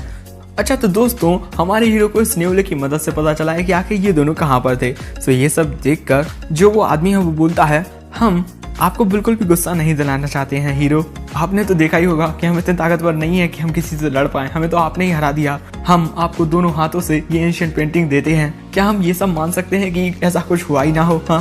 उसके बाद हमारा हीरो बोलता है कि आखिर तुम दोनों को किसने भेजा है? सो वो आदमी बोलता है हीरो हम चोरों के भी कुछ मान सम्मान होते हैं, कुछ नियम कानून होते हैं, हम ये आपको नहीं बता सकते। सो ये सुनकर हमारा हीरो सोचता है मुझे अभी अभी पता चला कि ये दोनों एंशिएंट वॉरियर्स हैं और ये दोनों साओ ग्रुप के सिक्योरिटी सिस्टम से इतनी आसानी से बचकर निकल आए। ये काफी अमेजिंग है। के बाद हमारा हीरो अपनी जेब में हाथ डालता है एंड एक शीशी बाहर निकालता है एंड बोलता है ये बॉडी टेम्परिंग पिल है एंशिएंट वॉरियर्स के लिए। वो आदमी बोलता है अच्छा तो ये वैसे इससे होता क्या है? सो हमारा हीरो बोलता है ये एक एडवांस लेवल की गोली है जिसे तुम आज के बाद कभी नहीं देख पाओगे। उसके बाद हमारा हीरो बोलता है इसकी कीमत एंशिएंट पेंटिंग से भी कई ज्यादा है और मार्शल आर्ट्स की दुनिया में जो शियाओ पे युआन देन का सर्कुलेशन है वो इससे आधा भी इफेक्टिव नहीं है। अगर तुम मुझे बता दो कि तुम दोनों को भेजने वाला कौन है और उसके बाद तुम दोनों मेरे अंडर काम करने लगो तो ये तुम्हारी होगी, मैं इस टाइम पर तुम्हें दे दिया करूंगा। सो दोस्तों, आखिर क्या होगा उन दोनों का डिसीजन ये जानने के लिए बिल्कुल तैयार रहना, क्योंकि हमारा हीरो कभी स्मार्ट हो गया है। वो इन दोनों अच्छे चोरों को अपना सब ऑर्डिनेट बनाना चाहता है, यानी चाहता है कि वो दोनों चोर इसके साथ काम करने लगे। सो अगर तुम लोगों को यह एपिसोड पसंद आया हो तो वीडियो को लाइक करो, चैनल पर नया आए हो तो सब्सक्राइब करके जाना। वीडियो को कैसा लगा, क्या क्या अच्छी चीजें लगी ये कमेंट्स में जरूर बताना। अपने फैमिली फ्रेंड्स और परिजनों के साथ इसे शेयर कर देना। Thanks for watching, sayonara. तो मैं आ गया हूँ मास्टर ज़डेटी के एपिसोड 37 के साथ। बिना किसी ज़्यादा बकवास के स्टार्ट कर दे। तो पिछले एपिसोड में जैसा कि हमने देखा था कि हमारे हीरो ने उन दोनों चोरों को ढूंढ लिया होता है जिन्होंने पेंटिंग चुराई हुई होती है। एंड उसके बाद हमारे हीरो ने उनसे कहा था कि अगर वो दोनों उसके साथ काम करने लगे और उस आदमी का नाम बता दे जिसने उन्हें भेजा था तो वो उन्हें ये गोली देगा जो कि काफी ज्यादा पावरफुल है और इससे उसकी ताकत काफी ज्यादा बढ़ जाएगी। और इस एपिसोड की शुरुआत में हम उस आदमी को देखते हैं जो बोलता है अब मुझे याद आया कि तुम तो यांग यून हो, है ना, जो the ancient martial artist forum है वो सब तुम्हारे बारे में बात कर रहा है। उन लोगों का ऐसा कहना है कि तुम्हारे पास लिटिल पे युआन डैन का फॉर्मूला है। सो उसकी बात सुनकर हमारा हीरो बोलता है मेरे पास लिटिल पे युआन डैन का कोई फॉर्मूला नहीं है, लेकिन ये जो बॉडी टेम्परिंग गोली है ये मैंने बनाई है और काफी ज्यादा पावरफुल है। मैं तुम दोनों से कुछ भी छुपाना नहीं चाहता हूँ। मैंने नॉर्थ वेस्ट की मा फैमिली और द ई फैमिली और दो बड़ी एंशिएंट मार्शल आर्टिस्ट फैमिलीज को नाराज कर दिया है और जल्द ही मेरी जो बहन है वो यहाँ पढ़ने के लिए आने वाली है। एंड उसके बाद हमारा हीरो बोलता है जब तक तुम दोनों मेरी बहन को प्रोटेक्ट करोगे तो मैं तुम दोनों को जब चाहो तब ये बॉडी टेम्परिंग पिल दे दूंगा एक रिवॉर्ड के रूप में। हाँ, तो ये सुनकर जो वो आदमी है वो बोलता है ई फैमिली ने हमें जो ऑफर दिया था ये उससे कहीं ज्यादा बड़ा है और ये हमेशा स्टेबल रहेगा। एंड वो लड़की भी बोलती है और ये हमें किसी भी टाइम पर मिल जाएगा।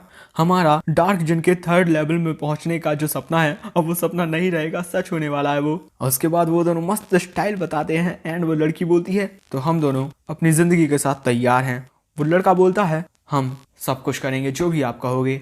उन दोनों को देखकर जो हमारा हीरो वो सोचता है ई फैमिली फिर से, हाँ मुझे लगता है कि जो बोन फ्लावर ऑर्गेनाइजेशन है वो इन्हीं दो फैमिली से कहीं ना कहीं रिलेटेड है। बहुत हो गया, अब चाहे तुम कोई बोन फ्लावर हो, ई फैमिली हो और माँ फैमिली हो, अब मैं तुम सबसे छुटकारा पाने वाला हूँ। उसके बाद जो वो चोर है वो बोलता है एक्सक्यूज मी मिस्टर यांग, मेरा नाम टैंग लॉन्ग है, पीछे जो लड़की है वो मेरी छोटी बहन है गुंसलो।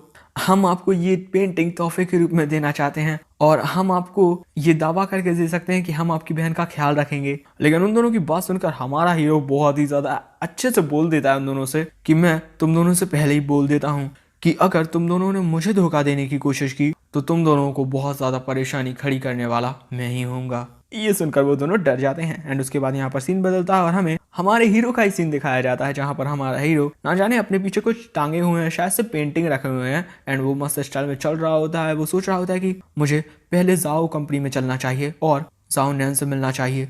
लेकिन हम देखते हैं कि जो एक पुलिस वाला होता है वो हमारे हीरो को देख लेता है। एंड तभी वो पुलिस वाला अपनी कैप्टन को सूचित कर देता है, बोलता है कि कैप्टन निंग, मुझे सस्पेक्ट यांग यून मिल चुका है, जाओ कंपनी की तरफ जा रहा है और उसके पीठ पर एक बहुत ही बड़ा बैरल शेप्ड कोई सब चीज रखी हुई है और मुझे ऐसा लग रहा है कि वो एक आरपीजी है, बहुत ही ज्यादा खतरनाक हथियार। अच्छा, तो हमारा हीरो अपने पीछे कोई हथियार टांगे हुए हैं और हम देखते हैं कि ये होती है के निंग, जो बोलती है, क्या पहले मैंने सोचा था कि यांग यून सिर्फ एक चोर है, लेकिन मैंने ये नहीं सोचा था कि ये इतना ज्यादा खतरनाक होगा। शाओ लियू, बिना सोचे समझे कुछ भी मत करो, हम वहां पर आ रहे हैं। एंड उसके बाद यहाँ पर सीन बदलता है और हमें जाओ कंपनी का सीन दिखाया जाता है। एंड उसके बाद हमें रिसेप्शन रूम दिखाया जाता है। एंड हम वहां पर जाओ नैन और दो आदमियों को बैठा हुआ देखते हैं। एक मोटा आदमी सूट पहने हुए बोलता है, मैं जाओ, मैं काफी खुश हूँ जो आप यहाँ पर आई। सो बॉस बोलती है कि मैं उस मीटिंग में काफी ज्यादा बुरा फील कर रही थी। एंड उसके बाद जो जाओ नैन है वो बोलती है कि आखिर तुम दोनों का यहाँ पर आना कैसे हुआ। सो सूट पहने बोला आदमी बोलता है, मैं उस ऑथेंटिक पेंटिंग को देखना चाहता हूँ जो मैंने आपकी कंपनी में लगवाई थी प्रदर्शनी के लिए। मैं उम्मीद करता हूँ कि आप हमें ऐसे ही देखने देंगी। सो उनकी बात सुनकर जाओ नैन बोलती है, मिस्टर ली, मैं आपकी ये रिक्वेस्ट नहीं मान सकती। जैसा कि हमारे कॉन्ट्रैक्ट में लिखा हुआ था कि जब तक प्रदर्शनी चालू नहीं की जाएगी तब तक कोई भी उसे नहीं देख सकता है। अगर आप अपनी उस पेंटिंग को देखना चाहते हैं तो आपको उसके लिए $1 मिलियन देने पड़ेंगे सिक्योरिटी सिस्टम की मेंटेनेंस के लिए। लेकिन आप अचानक ही अपनी पेंटिंग को क्यों देखना चाहते हैं? हाँ। सो जो मिस्टर ली है वो बोलता है, मैं बस इसे अपने एक दोस्त को दिखाना चाहता था। उसके बगल में जो आदमी है वो बोलता है, लेकिन आखिर जो जाओ कंपनी की बॉस है वो हमें ये क्यों नहीं बता रही है कि जो ऑथेंटिक पेंटिंग है वो चोरी हो चुकी है। और उनकी बात सुनकर मिस जाओ सोचती हैं, ये ली ई, इसे सब कुछ पता है कि पेंटिंग चोरी हो चुकी है और ये यहाँ पर एक पर्पस से आया है, मुझे परेशान करने के लिए। सो हमारी बॉस बोलती हैं, मिस्टर ली, ये हमारे फ्यूचर कॉर्पोरेशन और भरोसे की बात है हमारी दो कंपनियों के बीच, क्या आप एक और बार इस बारे में सोचेंगे? सो जो मिस्टर ली है वो बोलता है, क्या नॉनसेंस बोल रही हो? हाँ, ये रहा $1 मिलियन का चेक, क्या मुझे अब मेरी पेंटिंग देखने को मिलेगी? उसके बाद ये मिस्टर ली बोलता है, मिस्टर आओ, मुझे आपकी कंपनी पर पूरा भरोसा है, लेकिन अगर आप बार बार मुझे इस तरीके से मना करती रहीं तो क्या मैं ये समझूं कि मैंने अपनी पेंटिंग जो आपकी कंपनी में लगाई थी प्रदर्शनी के लिए वो खराब हो गई है या उसके साथ कुछ गड़बड़ हो गई है? सो उसकी बात सुनकर जो मिस जाओ है वो थोड़ी नर्वस हो जाती है। लेकिन तभी अचानक उसका दरवाजा खुलता है, उस रूम का दरवाजा खुलता है जिस रूम में भी सभी थे। एंड हमारा हीरो आकर बोलता है, बिल्कुल, हमें इसमें कोई भी दिक्कत नहीं है, लेकिन अगर आप उस तस्वीर को देखना चाहते हैं जो आपने हमारी कंपनी को दी थी प्रदर्शनी के लिए, सो हमारा हीरो बोलता है, तो उसके लिए आपको सिस्टम मेंटेनेंस के लिए $1 मिलियन देने पड़ेंगे और $20 मिलियन देने पड़ेंगे लिक्विडेटेड डैमेज के लिए। यांग यून को देखकर जो मिस जाओ है वो थोड़ा खुश हो जाती हैं। एंड हमारे हीरो की बात सुनकर जो मिस्टर ली है वो शॉक्ड हो जाता है। एंड वो सोचता है, मुझे तो ये न्यूज मिली थी कि जो मेरी पेंटिंग है वो चोरी हो चुकी है, ये आदमी सब उसे झूठ बोल रहा है। सो मिस्टर ली बोलते हैं, आखिर तुम कौन हो? और मैं तुमसे ये कहता हूँ कि अगर मुझे मेरी पेंटिंग देखने को मिल गई तो मैं तुम्हें $40 मिलियन यान दूंगा, ना कि $20 मिलियन। सो हमारा हीरो बोलता है, ठीक है, तो फिर ये एक डील हुई। एंड वो अपने पीछे जो टांगे हुआ था उसे रख देता है। एंड वो उसके बाद उसे खोलता है और उसमें से कोई चीज निकालने लगता है एंड बोलता है, तो पहले आप दोनों आराम से बैठ जाइए और हम फिर उसके बाद बात करते हैं। एंड उसके बाद वो उसमें से एक बजूका निकाल लेता है एंड वो उन दोनों के ऊपर पॉइंट कर देता है एंड बोलता है, मैं आरपीजी के साथ तो कुछ भी फिक्स नहीं कर सकता। एंड ये देखकर वो दोनों बहुत ज्यादा हैरान हो जाते हैं। एंड उसके बाद हमारा हीरो उन दोनों के ऊपर उस बजूका को चला देता है। लेकिन दोस्तों, ये सब निंग केके की इमेजिनेशन है। हम देखते हैं कि निंग केके ये सब सोच रही होती है कि हमारा हीरो कुछ ऐसा करेगा। एंड वो बोलती है कि यांग यून, तुम बहुत ज्यादा खतरनाक हो, हम तुम पर हमला कर देंगे और उसके बाद तुम भीड़ में भी नहीं छुप पाओगे। एंड उसके बाद हम देखते हैं कि वो सभी एक जगह पर छुपे हुए होते हैं ताकि जब वहां पर यांग यून आएगा तो वो उस पर हमला कर देंगे। उसके टीममेट्स बोलते हैं, कैप्टन निंग, आपको सच में लगता है कि जो यांग यून है वो यहाँ पर वेंटिलेशन डक्ट से आएगा? सो निंग के बोलती है, मेरी अंतरात्मा मुझे यही बता रही है, वो यहीं से आएगा। एंड हम देखते हैं कि वहां पर तो वेंटिलेशन डक्ट में लड़की होती है जिसने हमारे हीरो पर अटैक किया होता है। वो सोच रही होती है कि मेरे पास अब ज्यादा वक्त नहीं है। एंड दोस्तों, उसके बाद ये लड़की बोलती है, मुझे आखिरकार तुम्हारी कंपनी मिल गई यांग यून, और तुमने मेरे साथ जो कुछ भी किया है अब मैं उसका बदला तुम्हारे खून से चुकाऊंगी। एंड दोस्तों, तुम लोगों को याद ही होगा कि इस लड़की ने अपने मास्टर को ये सिद्ध करने के लिए कि वो सच बोल रही है, उसने एक गोली खा ली थी एंड उस गोली की वजह से उसमें जहर था। सो ये गोली के आने के 5 दिन के बाद मर जाएगी। यानी कि इसकी बॉडी में इतना जहर आ जाएगा कि ये मर जाएगी। सो अब इसके पास ज्यादा वक्त नहीं है एंड जो उसी वेंटिलेशन डक्ट में होती है जहाँ पे कैप्टन निंग अपने साथियों के साथ होती हैं। सो तभी उन्हें अचानक से आवाज आती है कि वेंटिलेशन डक्ट खुला अभी। उसके बाद जो कैप्टन निंग है वो बोलती हैं, देखा मैंने कहा था ना। दूसरे टीममेट्स बोलते हैं, आपने जैसा सोचा था कैप्टन निंग, आप सारी चीजों को बहुत जल्दी भांप लेती हैं। एंड उसके बाद हम देखते हैं कि वो लड़की वहां से नीचे उतर आती है एंड जो पुलिस ऑफिसर्स हैं वो तभी अपनी बंदूक उस पर तान देते हैं एंड बोलते हैं कि हिलना मत, हम पुलिस हैं, अपने हाथ ऊपर कर लो। एंड ये जो लड़की है वो बोलती है कि हैं ये सब क्या हो रहा है, ये पुलिस कहाँ से आ गई, मैंने तो सब कुछ जांच कर लिया था। एंड उसे कुछ समझ में नहीं आ रहा होता है कि भाई ये सब क्या हो रहा है। तो अगर तुम लोग जानना चाहते हो कि क्या होने वाला है अगले एपिसोड में, तो अगले एपिसोड देखने के लिए तैयार रहना। ये एपिसोड हो गया है समाप्त। तो अगर तुम लोगों को ये एपिसोड पसंद आया हो तो वीडियो को लाइक करना, चैनल पर नया सब्सक्राइब करना, कमेंट्स में जरूर बताना कि वीडियो कैसा लगा। कमेंट्स में तुम लोग बता सकते हो कि तुम लोगों को कौन सा पार्ट अच्छा लगा, कौन सा पसंद नहीं आया। Thanks for watching, sayonara. दोस्तों मैं आ गया हूँ मास्टर्स डे टी के एपिसोड 38 के साथ। सो बिना किसी ज्यादा देर के चलो स्टार्ट करते हैं। तो पिछले एपिसोड में जैसा कि हमने देखा था कि जो ऑफिसर निंग है वो एक वेंटिलेशन डक्ट के पास आ गई होती है क्योंकि उन्हें अपनी अंतरात्मा से आवाज आ रही होती है कि जो यंग ईवन है वो यहीं से आएगा कंपनी में। लेकिन वहां से तो भाई साहब वो लड़की आ रही होती है जिसने हमारे हीरो पर अटैक किया था, उसे मारने की कोशिश की थी एंड उस लड़की का नाम वोंग इलेन है। एंड जैसे ही वो वहां पर आती है तभी जो वो पुलिस है वो उससे कहती है कि हम पुलिस हैं, अपने हाथ ऊपर कर लो, कुछ भी करने की कोशिश मत करना। सो वो लड़की जो है ना वोंग इलेन वो हैरान हो जाती है कि ये सब क्या हो रहा है। और इस एपिसोड की शुरुआत में हम देखते हैं कि जो निंग केके है वो सोच रही होती है, अरे यार यहाँ पर कितना अंधेरा है, मुझे तो उस पर्सन की परछाई भी थोड़ी थोड़ी नजर आ रही है। एंड उसके बाद जो वोंग इलेन है वो अपनी बंदूक निकाल लेती है एंड वो धड़ाधड़ गोलियां चलाने लगती है और जो एक गोली है वो निंग केके के बिल्कुल बगल से सन्न करके निकल जाती है एंड वो थोड़ी हैरान होती है कि क्या। एंड उसके बाद निंग केके भी बंदूक से गोलियां चलाने लगती है। वो सोचती ना तेज, मैं तो भूल ही गई थी कि जो यंग ईवन है वो एक प्रैक्टिशनर है। एंड उसके बाद हम देखते हैं कि वोंग इलेन एक पिलर के पीछे छुप जाती है एंड वो छुप कर सोच रही होती है कि आखिर यहाँ पर पुलिस क्या कर रही है, मैं अपना जो मिशन है उसे एक्सपोज नहीं कर सकती हूँ, ऐसा नहीं हो सकता। एंड दूसरी तरफ हम निंग केके को देखते हैं जो अपने पुलिस ऑफिसर यानी कि टीममेट से बोलती है कि ए टैक्टिक।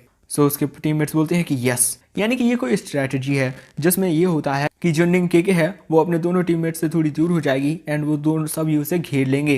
एंड उसके बाद हम वोंग इलेन को देखते हैं जो कि बिल्कुल तैयार हो जाती है फिर से गोलियां चलाने के लिए। एंड वो सोचती है कितना बेवकूफ़ी वाला फैसला है कि तुम सब मुझे घेर लोगे ऐसी जगह पर जहाँ पर तुम्हें खुद ही सही से कुछ ना दिख रहा हो और मुझे पता है कि तुम इस वक्त कहाँ हो, भले से ही मुझे सिर्फ तुम्हारे कदमों की आवाज ही क्यों ना सुनाई दे रही हो, मैं उनमें से एक को मार दूंगी अभी। लेकिन तभी अचानक उसे अपने पीछे से कुछ आवाज आती है। हम देखते हैं कि निंग केके ने उसके पीछे बंदूक तान दी होती है। सो वोंग इलेन सोचती है कि आखिर ये मेरे पीछे कब आ गई, मैंने तो इसके कदमों की आवाज ही नहीं सुनी। उसके बाद निंग केके बोलती है, यंग ईवन तुम्हारे पास एक भी मौका नहीं है जीतने का, गन को पीछे कर दो। उसकी बात सुनकर वोंग इलेन सोचती है तो क्या ये लड़की भी यंग ईवन का पीछा कर रही है। उसके बाद वोंग इलेन सोचती है मैं उसे यंग ईवन को नहीं ले जाने दे सकती हूँ क्योंकि मैं ही उसे मारूंगी। उसके बाद जो वोंग इलेन है वो अपने हाथ से उस निंग केके की बंदूक को पकड़ लेती है। सो निंग केके ये देखकर हैरान हो जाती है एंड उसके बाद वोंग इलेन निंग केके में एक लात मार देती है एंड उसकी बंदूक को छीन लेती है, जिसके बाद निंग केके काफी ज्यादा दूर खिसक जाती है। एंड उसके बाद जब निंग केके उसकी तरफ देखती है तो उसे एहसास होता है कि अरे नहीं, उसकी बंदूक ली गई है। एंड उसके बाद वोंग इलेन फिर से गोलियां चलाने लगती है एंड उन गोलियों के हमले से जो निंग केके है वो जैसे तैसे बच रही होती है। एंड उसके बाद निंग केके वोंग इलेन के पास आ जाती है एंड उसे पकड़ने की कोशिश करती है। लेकिन जब वो उसे पकड़ने की कोशिश करती है सो निंग केके को लगता है कि ये तो उसे लगता है कि ये जो यंग ईवन है ना वो एक बुलेट प्रूफ जैकेट पहने हुए है, वो भी नई स्टाइल की, नियॉन यूरोपियन स्टाइल। यानी कि दोस्तों समझ सकते हो कि निंग केके अभी उस लड़की को कहां पर टच कर रही है जिसकी वजह से उसे लग रहा है कि जो ये यंग यून है एंड ये नए टाइप की जैकेट पहने हुए हैं। भाई साहब वो कोई जैकेट नहीं है, वो मेलन्स है। तो जब निंग केके वोंग इलेन के मेलन्स को छूती है तो वोंग इलेन को काफी अजीब महसूस होता है। सो जब वो छूती है सो निंग केके को लगता है कि आखिर ये सॉफ्ट सॉफ्ट क्या है। सो जो वो लड़की है वो निंग केके में एक थप्पड़ मारकर कहती है कि ठरकी। एंड उसके टीममेट ये देखकर हैरान होते हैं कि कैप्टन निंग। उसके बाद जो उसके टीममेट्स हैं वो वहां पर गोलियां चलाने लगते हैं। उसके बाद हम देखते हैं कि वोंग इलेन वहां से भाग चुकी होती है एंड जो वो उसके ऑफिसर टीममेट्स हैं वो निंग केके के पास जाते हैं एंड उससे पूछते हैं कि क्या आप ठीक हो कैप्टन निंग। सो जो कैप्टन निंग है वो बोलती हैं कि आउच, मुझे दर्द हो रहा है, क्योंकि वोंग इलेन ने उसे बहुत ज्यादा खतरनाक थप्पड़ जो मारा था। एंड उसके बाद जो निंग केके है वो बोलती है आखिर ये किस तरीके से इसने थप्पड़ मारा, बिल्कुल सीधा गाल पर लगा थप्पड़। उसके बाद निंग केके बोलती है मैंने अभी अभी एक लड़की की आवाज सुनी, अगर ये यांग यून नहीं है तो आखिर वो कौन थी, क्या ये उसकी कोई साथी थी? एंड उसके बाद वो तीनों देखते हैं कि हाँ वो लड़की यहाँ से भाग चुकी है। एंड उसके बाद यहाँ पर सीन बदलता है और हमें उस कमरे का सीन दिखाया जाता है जहाँ पर हमारा हीरो, उसकी बॉस और जहाँ पर वो 2 आदमी थे। उसके बाद हमारा हीरो मिस्टर ली को उनकी पेंटिंग दिखाता है कि ये रही आपकी पेंटिंग। हमारा हीरो बोलता है मैं यहाँ पर इस पेंटिंग को खुद ही लेकर आ गया, आप जितना चाहे उतना देख सकते हैं। उस पेंटिंग को देखकर मिस्टर ली पूछते हैं कि आपको क्या लगता है लिन लाओ? सो उसका जो साथी दोस्त है वो बोलता है वो बोलता है कि ये पेंटिंग तो असली है। सो मिस्टर लाओ बोलते हैं आखिर ये कैसे पॉसिबल है? उसके बाद मिस्टर ली बोलते हैं मुझे माफ कर दीजिए कि मैंने आपकी कंपनी को गलत समझा और मैं देख चुका हूँ कि जो पेंटिंग है वो बिल्कुल सही है और बिल्कुल सेफ्टी के साथ है। अब मुझे और कोई भी चीज चेक नहीं करनी, तो अब मैं यहाँ से चलता हूँ। हमारा हीरो बोलता है कि 40 मिलियन यान कहाँ है? हाँ 40 मिलियन। सो उसकी बात सुनकर मिस्टर ली बोलते हैं मिस्टर लिन क्या मैंने उनसे वादा किया था कि मैंने 40 मिलियन यान दूंगा? सो उसके साथ ही बोलता है मुझे काफी टाइम से कुछ अच्छा सुनाई तो नहीं देता, शायद से मेरे कानों में कचरा फंस गया है, लेकिन मुझे लगता है कि आपने ऐसा कुछ भी नहीं कहा। उसके बाद हमारा हीरो उन्हें एक रिकॉर्डिंग सुनाता है, मैं तुम्हें 40 मिलियन यान दूंगा, 20 मिलियन नहीं। एंड ये रिकॉर्डिंग सुनकर ही उन दोनों की आंखें फट जाती हैं। हमारा हीरो बोलता है मेरे पास इसकी एक रिकॉर्डिंग थी और वैसे भी कॉन्ट्रैक्ट में साफ साफ लिखा हुआ है और अगर तुमने अभी हमें पैसा नहीं दिया तो ये कानून के खिलाफ होगा। क्या ही होगा, आपका बस कुछ ही पैसा तो लग रहा है, लेकिन इससे आपकी इज्जत को बहुत बड़ा खतरा हो सकता है। सो जो मिस्टर ली हैं वो बोलते हैं ठीक है मैं आपको एक चेक दे दिए देता हूँ। उसके बाद हमारा हीरो बोलता है अपनी बॉस को इशारा करके कि सब ठीक है। एंड जो उसकी बॉस है वो हमारे हीरो की तरफ देखकर सोचती हैं कि यांग यून तुमने मुझ पर फिर से एक और बड़ा एहसान कर दिया है। उसके बाद यहाँ पर सीन बदलता है और हमें बोन फ्लावर हॉल का सीन दिखाया जाता है जहाँ पर एक आदमी हॉल मास्टर के सामने झुका हुआ होता है। वो बोलता है कि हॉल मास्टर वोंग इलेन फिर से फेल हो गई है अपना काम करने में। सो जो हॉल मास्टर है वो बहुत ही ज्यादा गुस्से में बोलता है कि सब बेकार है, वो बस कचरा है, वेस्ट है। एंड उसके बाद जो हॉल मास्टर है वो अपनी कुर्सी पे से उठ जाता है एंड बोलता है शिप को तैयार करो, मैं अब वहां खुद जाऊंगा और खुद करूंगा ये काम। सो दोस्तों आगे के एपिसोड में क्या होने वाला है जानने के लिए बिल्कुल तैयार रहना। ओके सो क्या हमारा हीरो इस बोन फ्लावर हॉल के हॉल मास्टर के अटैक से बच पाएगा या फिर हमारा हीरो भगवान को नहीं ऐसा थोड़ी होगा यार, सीरीज कंटिन्यू कैसे रहेगी फिर? तो ये हॉल मास्टर है, शायद से बेचारा यही मर जाएगा। देखने के लिए तैयार रहना। सो अगर ये वीडियो आया हो पसंद, वीडियो को लाइक करो, चैनल पर नए आए हो सब्सक्राइब करो, कमेंट्स बॉक्स में बताओ कि एपिसोड कैसा लगा, क्या क्या चीज़ें पसंद आई और क्या क्या चीज़ें पसंद नहीं आई, मेलन्स के बारे में जानकर कैसा लगा और बाकी सारी अच्छी चीज़ें जो तुम लोगों को पसंद आई। थैंक्स फॉर वॉचिंग, सायोनारा। सो दोस्तों ये है मम्मा स्टार्स अ डेटी का एपिसोड 39। तो बिना किसी देर के चलो स्टार्ट करते हैं। तो इस एपिसोड की शुरुआत में हम हमारे हीरो को देखते हैं जिसे फोन पर लियू लिंगलिंग के पापा यानी कि अंकल लियू फोन लगा रहे थे। जब वो फोन उठाता है तो बोलता है हेलो अंकल लियू। सो फोन में से आवाज आती है ईयून काफी वक्त हो गया है ना?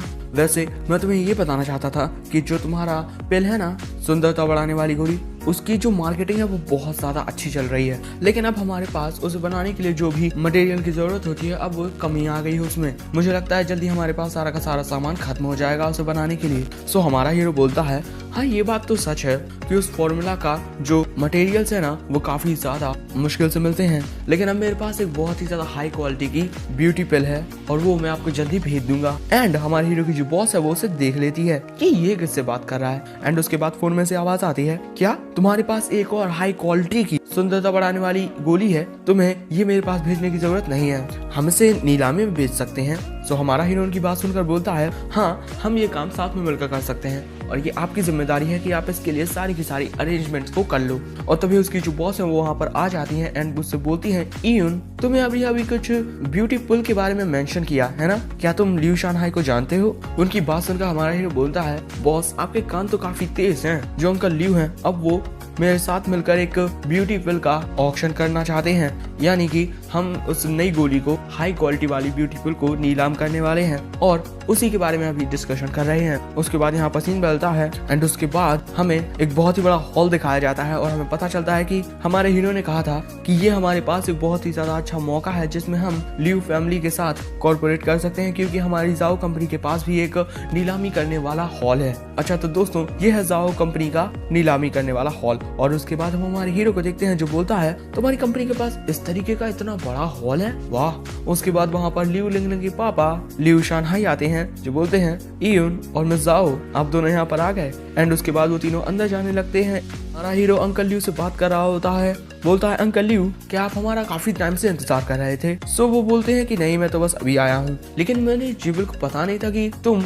एक और हाई क्वालिटी की अच्छी वाली ब्यूटी पिल बना लोगे। मुझे सच में तुमने इस बार काफी ज्यादा सरप्राइज कर दिया। और ये सुनकर जो जाओ नैन है वो सोचने लगती है कि आखिर ये कैसे मुमकिन है कि वो सुंदरता बढ़ाने वाली गोली यांग इयोन ने बनाई है, आखिर ये आदमी कितने सीक्रेट्स छुपाए हुए हैं। उसके बाद यहाँ पर सीन बदलता और हमें उसी नीलामी का सीन दिखाया जाता है, यानी कि उसी बड़े ऑक्शन हॉल के अंदर का सीन जहाँ पर हम एक लड़की को खड़ा हुआ देखते हैं। वो बोलती है हमारे इस नीलामी महोत्सव में आपका स्वागत है, मैं यहाँ की होस्ट हूँ AE और जो हमारा ऑक्शन है वो स्टार्ट होने वाला है। और इस बार हमारे पास सिर्फ एक ही आइटम है, लेकिन उसका जो क्वालिटी है वो एक सुंदरता बढ़ाने वाली गोली है, वो भी हाई क्वालिटी की। और जो इंसान पहले बड़ी बोली लगाएगा उसे ही पहले सर्व किया जाएगा। एंड उसके बाद हम देखते हैं कि वो एक डिब्बे के पास जाती है और डिब्बे को खोलती है और बोलती है ये जो ब्यूटी पिल है इसे औषधियों के मास्टर ने बनाया है और ये मार्केट में मिलने वाली ब्यूटी पिल से 3 गुना ज्यादा इफेक्टिव है और सिर्फ एक गोली के लिए इसका प्राइस है 20 मिलियन। और ये सुनकर वहाँ की जो जनता है ना वो आपस में बातें करने लगती है। अब मुझे नहीं पता कि क्या बातें कर रही है। और उसके बाद हम हमारे हीरो को देखते हैं जो कि मस्त बैठा हुआ होता है। वो सोच रहा होता है कि जो मेरी पुरानी ब्यूटी पिल है ना उसका इफेक्ट ऑर्डिनरी लोगों के लिए बहुत ज्यादा अच्छा है, लेकिन ये इतना भी अच्छा नहीं है जितनी ये हाई इफेक्टिव वाली न्यू वर्जन वाली गोली है। एंड उसके बाद हम देखते हैं कि वहाँ पर मिस्टर लिू एंड उन्हीं का वो दोस्त आ जाता है। मिस्टर लिू बोलते हैं आखिर तुम किससे उल्लू बना रहे हो? हाँ, जो मार्केट में मिलने वाली ब्यूटी पिल है ना उसी का इफेक्ट बहुत ज्यादा अमेजिंग है, तो आखिर उससे ज्यादा बेहतर क्वालिटी की गोली कहाँ से हो सकती है? और मैंने अभी कुछ टाइम पहले सुना है कि ब्यूटी पिल में ना थोड़ी कमी आ गई है, यानी कि उनकी मार्केटिंग बहुत ज्यादा होने के कारण अब ब्यूटी पिल बहुत ही कम मिलती हैं। तो हम भैया इतने बेवकूफ तो नहीं है जो आप तुम्हारी इस फालतू की बात पर यकीन कर लेंगे। सो उनकी बात सुनकर हमारा हीरो बोलता है हाँ। एंड उसके बाद वो सोचता है ये दोनों गधे चिंपैंजी आखिर ये मुझे इतना ज्यादा परेशान क्यों करते रहते हैं। सो उसके बाद जो मिस आई हैं वो बोलती हैं सर मैं आपसे झूठ नहीं बोल रही हूँ, इस ब्यूटी पिल को टेस्टिंग एजेंसी द्वारा अप्रूव किया गया है, प्लीज आप हमारी रेपुटेशन को इस तरीके से बर्बाद मत कीजिए। उसके बाद जो मिस्टर लियो है वो बोलते हैं मैं यहाँ पर बकवास करने के लिए नहीं आया हुआ हूँ, तुमने अभी अभी कहा कि ये मार्केट में मिलने वाली सुंदरता बढ़ाने वाली गोली से 3 गुना ज्यादा इफेक्टिव है, क्या ये फिर से जवानी को वापस ला सकती है? क्योंकि मुझे नहीं लगता कि ये कोई इमॉर्टल पिल है। एंड उसके बाद वहाँ पर एक आदमी आ जाता है जो बोलता है मुझे लगता है कि इस जेंटलमैन ने जो कहा उसमें एक पॉइंट तो है, तुम्हें पहले हमें ये दिखाना होगा कि ये गोली कितनी ज्यादा इफेक्टिव है। एंड दोस्तों ये है म्यूरोंग फैमिली का मास्टर जो कि एंशिएंट कैपिटल में है और इनका नाम मूरोंग क्विंगफैंग है। एंड उसके बाद वो एक लड़की की ओर इशारा करके बोलता है कि ये मेरी छोटी बहन है जिसने बचपन में अपने आप को जला लिया था और अगर ये गोली ऑर्डिनरी ब्यूटी पिल से 3 गुना ज्यादा इफेक्टिव है तो उसके चेहरे का जो धब्बा है तो वो तो हट ही जाएगा आराम से, है ना। उसके बाद हम देखते हैं कि वो दोनों जो गद्दार लोग हैं ना मिस्टर लियो उसका दोस्त, वो सोच रहे होते हैं कि अब आने वाला है चीजों को देखने में मजा। एंड उसके बाद वहीं पर हमारा हीरो आने लगता है, बोलता है बिल्कुल हम आप सभी को ये दिखा सकते हैं कि हमारी ये गोली कितनी ज्यादा इफेक्टिव है। एंड उसके बाद हमारा हीरो बोलता है लेकिन ये एक ऑक्शन आइटम है, तो मैं ये सोच रहा हूँ कि ये जो जेंटलमैन है वो आखिर इससे खरीदेंगे या फिर इसका प्राइस कैसे चुकाएंगे। और वो वहीं पर बात कर रहा होता है, ये जो वहीं बैठे लोग होते हैं ना वो बात कर रहे होते हैं कि ये बच्चा आखिर इस बच्चे के पास जाओ नैन और लिू शानहाई जैसे बड़े आदमी कैसे खड़े हैं। इसे देखकर लगता है कि ये तो कोई मामूली सा लड़का है यार। एंड उन्हीं के पीछे एक और लड़की खड़ी होती है जो उनकी बातें सुन रही होती है। एंड वो जो लोग हैं वो फिर से बातें कर रहे होते हैं कि कहीं यही वो आदमी तो नहीं जिसने उस ब्यूटी पिल को बनाया हो, अबे ये तो कितना जवान है। सो हमारे हीरो की बात सुनकर जो मूरोंग क्विंगफैंग है वो बोलता है अगर ये सच में 3 टाइम ज्यादा इफेक्टिव है तो मैं इसका जो ऑक्शन प्राइस है ना 20 मिलियन उसका 5 गुना ज्यादा दूंगा, यानी कि 100 मिलियन।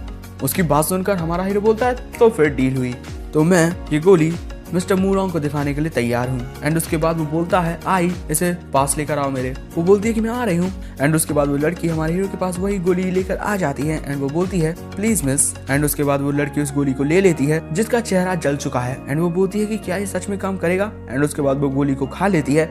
एंड उसके बाद हम ना जाने क्या हो जाता है भाई, सभी लोग अचानक ही काफी ज्यादा हैरान हो जाते हैं क्योंकि दोस्तों हम देखते हैं कि उसके चेहरे का जो दाग है ना वो धीरे धीरे साफ हो रहा होता है, उसके चेहरे से गायब हो रहा होता है। एंड उसके बाद जब वो लड़की अपना चेहरा शीशे में देखती है तो वो सच में ज्यादा काफी इतना खुश होती है कि दोस्तों उसकी आंखों में से आंसू आ जाते हैं एंड उसे यकीन ही नहीं होता कि ये क्या सच में मैं ही हूँ। एंड उसके बाद वहाँ पर जितने भी लोग गोली देखने के लिए आए थे ना, वो सभी चिल्लाने लगते कि मैं इस गोली का 120 मिलियन दूंगा, मुझे एक गोली दे दो, मैं 150 मिलियन दूंगा, मुझे ये गोली चाहिए चाहिए चाहिए। एंड उसके बाद वहाँ पर मिस्टर लियू आ जाते हैं जो बोलते हैं ये हमारी गलती है कि हमने मिस्टर यांग को पहले पहचाना नहीं कि वो कितने महान हैं, क्या आप हमें भी एक एक गोली बेच सकते हैं। हमारा हीरो बोलता है जैसे अभी हालात हैं वैसे देखकर तो लगता है कि आप दोनों को एक गोली मिलना बहुत ज्यादा मुश्किल है। उसके बाद हमारा हीरो उन्हें शीशी दिखाते हुए बोलता है लेकिन क्योंकि हम दोनों एक दूसरे को जानते हैं मैं आपको कुछ बेहतर और ज्यादा अच्छा ऑफर कर सकता हूँ। ये एक एशियन ड्रैगन पिल है और इसका ये इफेक्ट है कि ये लोगों को अच्छा खासा जवान बना देती है और ये अभी तक मार्केट में अवेलेबल नहीं है, तो आप दोनों को ना इससे काफी ज्यादा फायदा होने वाला है। एंड हम देखते हैं कि उसमें से ना वो दोनों एक एक गोली ले लेते हैं एंड उसके बाद वो दोनों गोलियों को खा लेते हैं। हम बोलते कितनी अच्छी है यार। एंड ये बगल वाला उसका दोस्त था वो बोलता है कि आज रात तो फिर से मेरी जवानी के दिन वापस आने वाले हैं। एंड जैसे ही वो दोनों गोली खाते हैं ना जाने उन्हें क्या होता है, वो दोनों अजीब सी हरकतें करने लगते हैं। मिस्टर ली बोलते हैं कि आखिर मेरी बॉडी को इतना अजीब सा फील क्यों हो रहा है। हाँ, उनका दोस्त बोलता है सच में क्या मैं फिर से जवान होने वाला हूँ। एंड उसके बाद हम देखते हैं कि वो जो उसका दोस्त है ना मिस्टर लियू का, वो देखता है कि मिस्टर लियू तो जवान हो गए हैं। मिस्टर लियू आप कितने ज्यादा हैंडसम हो, आपने तो मुझे कितना ज्यादा इम्प्रेस कर दिया, मुझे लगता है कि मैं आपसे प्यार ही करने लगा हूँ। एंड दूसरी तरफ जो मिस्टर लियू है वो अपने दोस्त को भी कुछ इसी नजरों से देख रहे होते हैं कि भाई मिस्टर लिन मुझे तो आप कुछ समझ में नहीं आ रहा होता है, आप इतने ज्यादा खूबसूरत हो कि क्या ही बताऊं। एंड उसके बाद उन दोनों के जवानी के दिन तो वापस नहीं आते लेकिन हाँ उन दोनों की जवानी जरूर आ जाती है। एंड वो लोग ना जाने वहीं भीड़ में क्या करने लगते हैं, लोग वीडियो शूट करने लगते हैं, लोग उनकी पिक्चर्स खींचने लगते हैं कि भाई चलो देखते हैं इंस्टाग्राम पर डालेंगे, ये सब ट्विटर भी है फेसबुक भी है। कुछ लोगों को उनकी ऐसी हरकतें देखकर उल्टी हो जाती है। एंड उसके बाद हम एक बड़ी बिल्डिंग के ऊपर, शायद से यही वो ऑक्शन हॉल है, एक आदमी को खड़ा हुआ देखते हैं जो बोलता है इन लोगों को देखकर ऐसा लगता है इन दोनों को काफी मजा आ रहा है। हाँ दोस्तों, हम देखते हैं कि चांद कतई लाल हो चुका है। एंड दोस्तों उसके बाद हम उसी आदमी को देखते हैं जो कि होता है बोन फ्लावर ऑर्गेनाइजेशन का हेडमास्टर। एंड वो बोलता है यांग यून तुम जल्दी मरने वाले हो।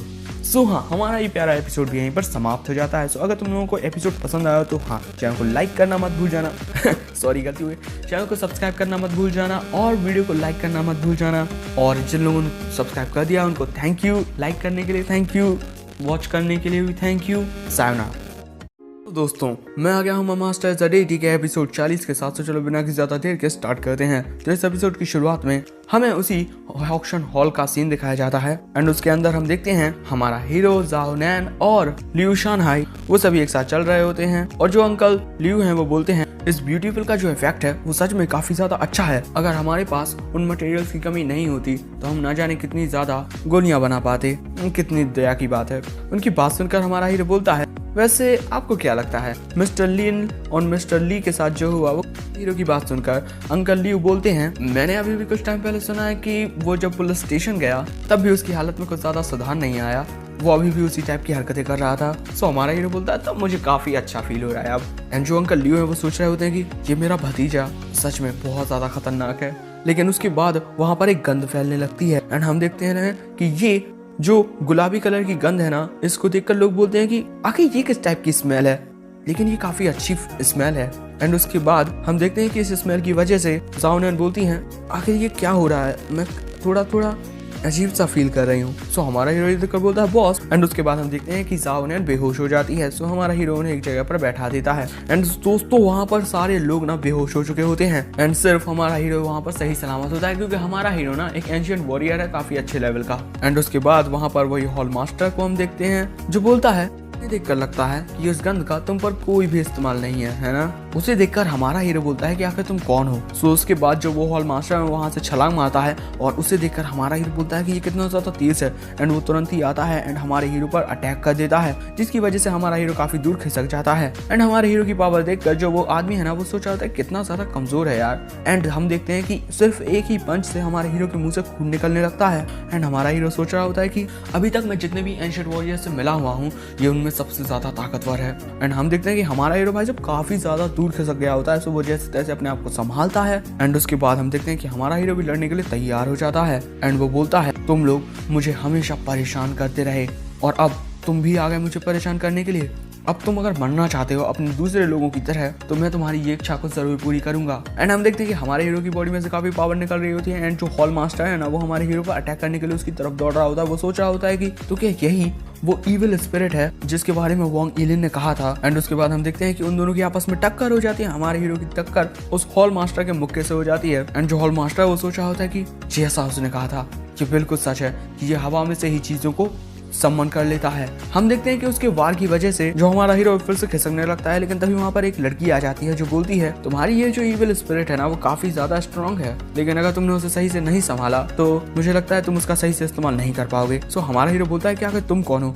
वो लड़की बोलती है तुम्हें अभी ये बात जानने की कोई जरूरत नहीं है। एंड उसके बाद हम देखते हैं कि वो लड़की हमारे हीरो से बोलती है कि वो जिस आदमी ने तुम पर अभी अभी अटैक किया वो वोन फ्लावर ऑर्गेनाइजेशन का हेडमास्टर है और उसकी जो ताकत है वो इंजन के 5th लेवल पर है और तुम्हारी अंदरूनी ताकत को देखकर ऐसा लगता है तुम अभी डार्क एनर्जी के 4th लेवल पर आए हो, है ना?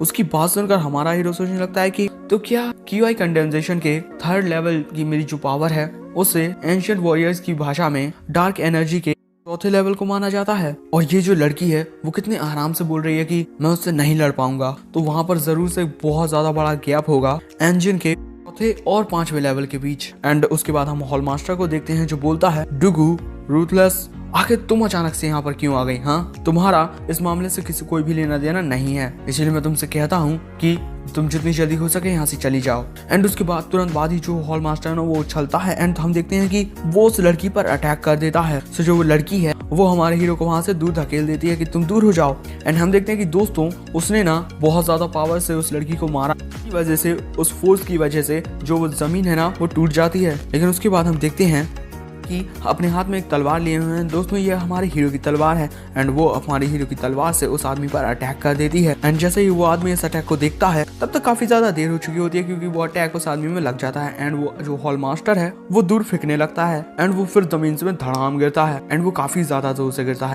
तभी वो लड़की नहीं मानती एंड उस आदमी पर अटैक करने के लिए फिर से आती है एंड वो अटैक काफी ज्यादा पावरफुल होता है, लेकिन जो वो हॉल मास्टर है ना वो उसके अटैक से बच जाता है एंड वो सोच रहा होता है कि मैंने इसे कुछ सालों से अभी तक नहीं देखा है, आखिर इस डुगू रूथलेस की ताकत इतनी ज्यादा कैसे बढ़ गई कुछ ही सालों में। एंड उसके बाद वो लड़की तुरंत ही फिर से उस हॉल मास्टर पर अटैक करने के लिए आ रही होती है। एंड दोस्तों हम देखते हैं कि वो अटैक काफी ज्यादा पावरफुल होता है, वो बहुत ज्यादा पावरफुल होता है। देखो वहाँ की जो जमीन है ना वो बस टूट गई है एंड जो बेचारा हॉल मास्टर है वो हवा में उड़ रहा होता है किसी तितली की तरह। एंड हम देखते हैं कि वहाँ पर काफी ज्यादा बड़ा धमाका होता है एंड उसके बाद हम बेचारे हॉल मास्टर की हालत देखते हैं जो कि यहाँ बहुत ज्यादा खराब हो चुकी है एंड बेचारा हॉल मास्टर सही से उठ भी नहीं पा रहा होता है एंड वो बेचारा जैसे ना तैसे बोलता है कि आखिर तुम मेरे खिलाफ क्यों लड़ रही हो। सो उसके बाद जो वो लड़की है वो उस आदमी के पास आती है एंड हम देखते हैं कि उसकी आंखें कतई उस चांद की तरह लाल हो चुकी हैं। उसके हाथ में हमारे हीरो की तलवार है। कतई स्टाइल में वो लड़की बोलती है मुझे यांग यून की अभी जरूरत है और तुम्हें देखकर ऐसा लगता है कि मुझे इतने सालों के बाद देखकर तुम्हें बिल्कुल भी खुशी नहीं हो रही है ना? और मुझे नहीं पता कि क्यों तुम उस बच्चे को पसंद नहीं करते, लेकिन अगर तुम उसे मारना चाहते हो तो मैं पहले तुम्हें मार दूंगी।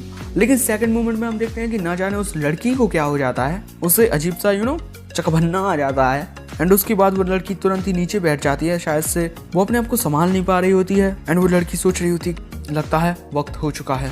एंड उस लड़की को हमारा हीरो कतई ध्यान से देख रहा होता है। वो सोच रहा होता है यहाँ पर ये सब क्या हो रहा है, मुझे कुछ समझ में नहीं आ रहा होता है। ये लड़की कौन है और अचानक से ये मेरी मदद क्यों कर रही है, और ये लड़की कौन है जिसने उस हॉल मास्टर को इतनी आसानी से धोबी पछाड़ कर दिया। एंड उसके बाद जो हमारा हीरो बोलता है कि क्या तुम ठीक हो। तो दोस्तों अगले एपिसोड में तुम लोगों को पता चलेगा कि आखिर ये लड़की कौन है और आखिर इसने हमारे हीरो की मदद क्यों की। और हाँ, हमारा ये प्यारा सा एपिसोड यहाँ पर समाप्त हो चुका है। तो अगर तुम लोगों को ये एपिसोड पसंद आया हो तो वीडियो को लाइक करना, चैनल पर नया आए हो चैनल को सब्सक्राइब करना और अपने फैमिली फ्रेंड्स परिजनों के साथ शेयर कर देना। कमेंट बॉक्स में बताना कि वीडियो कैसा लगा, तुम्हें कौन सा सीन अच्छा लगा, कौन सी बात अच्छी नहीं लगी, ये सारी चीज़ें। Thanks for watching. सायोनारा।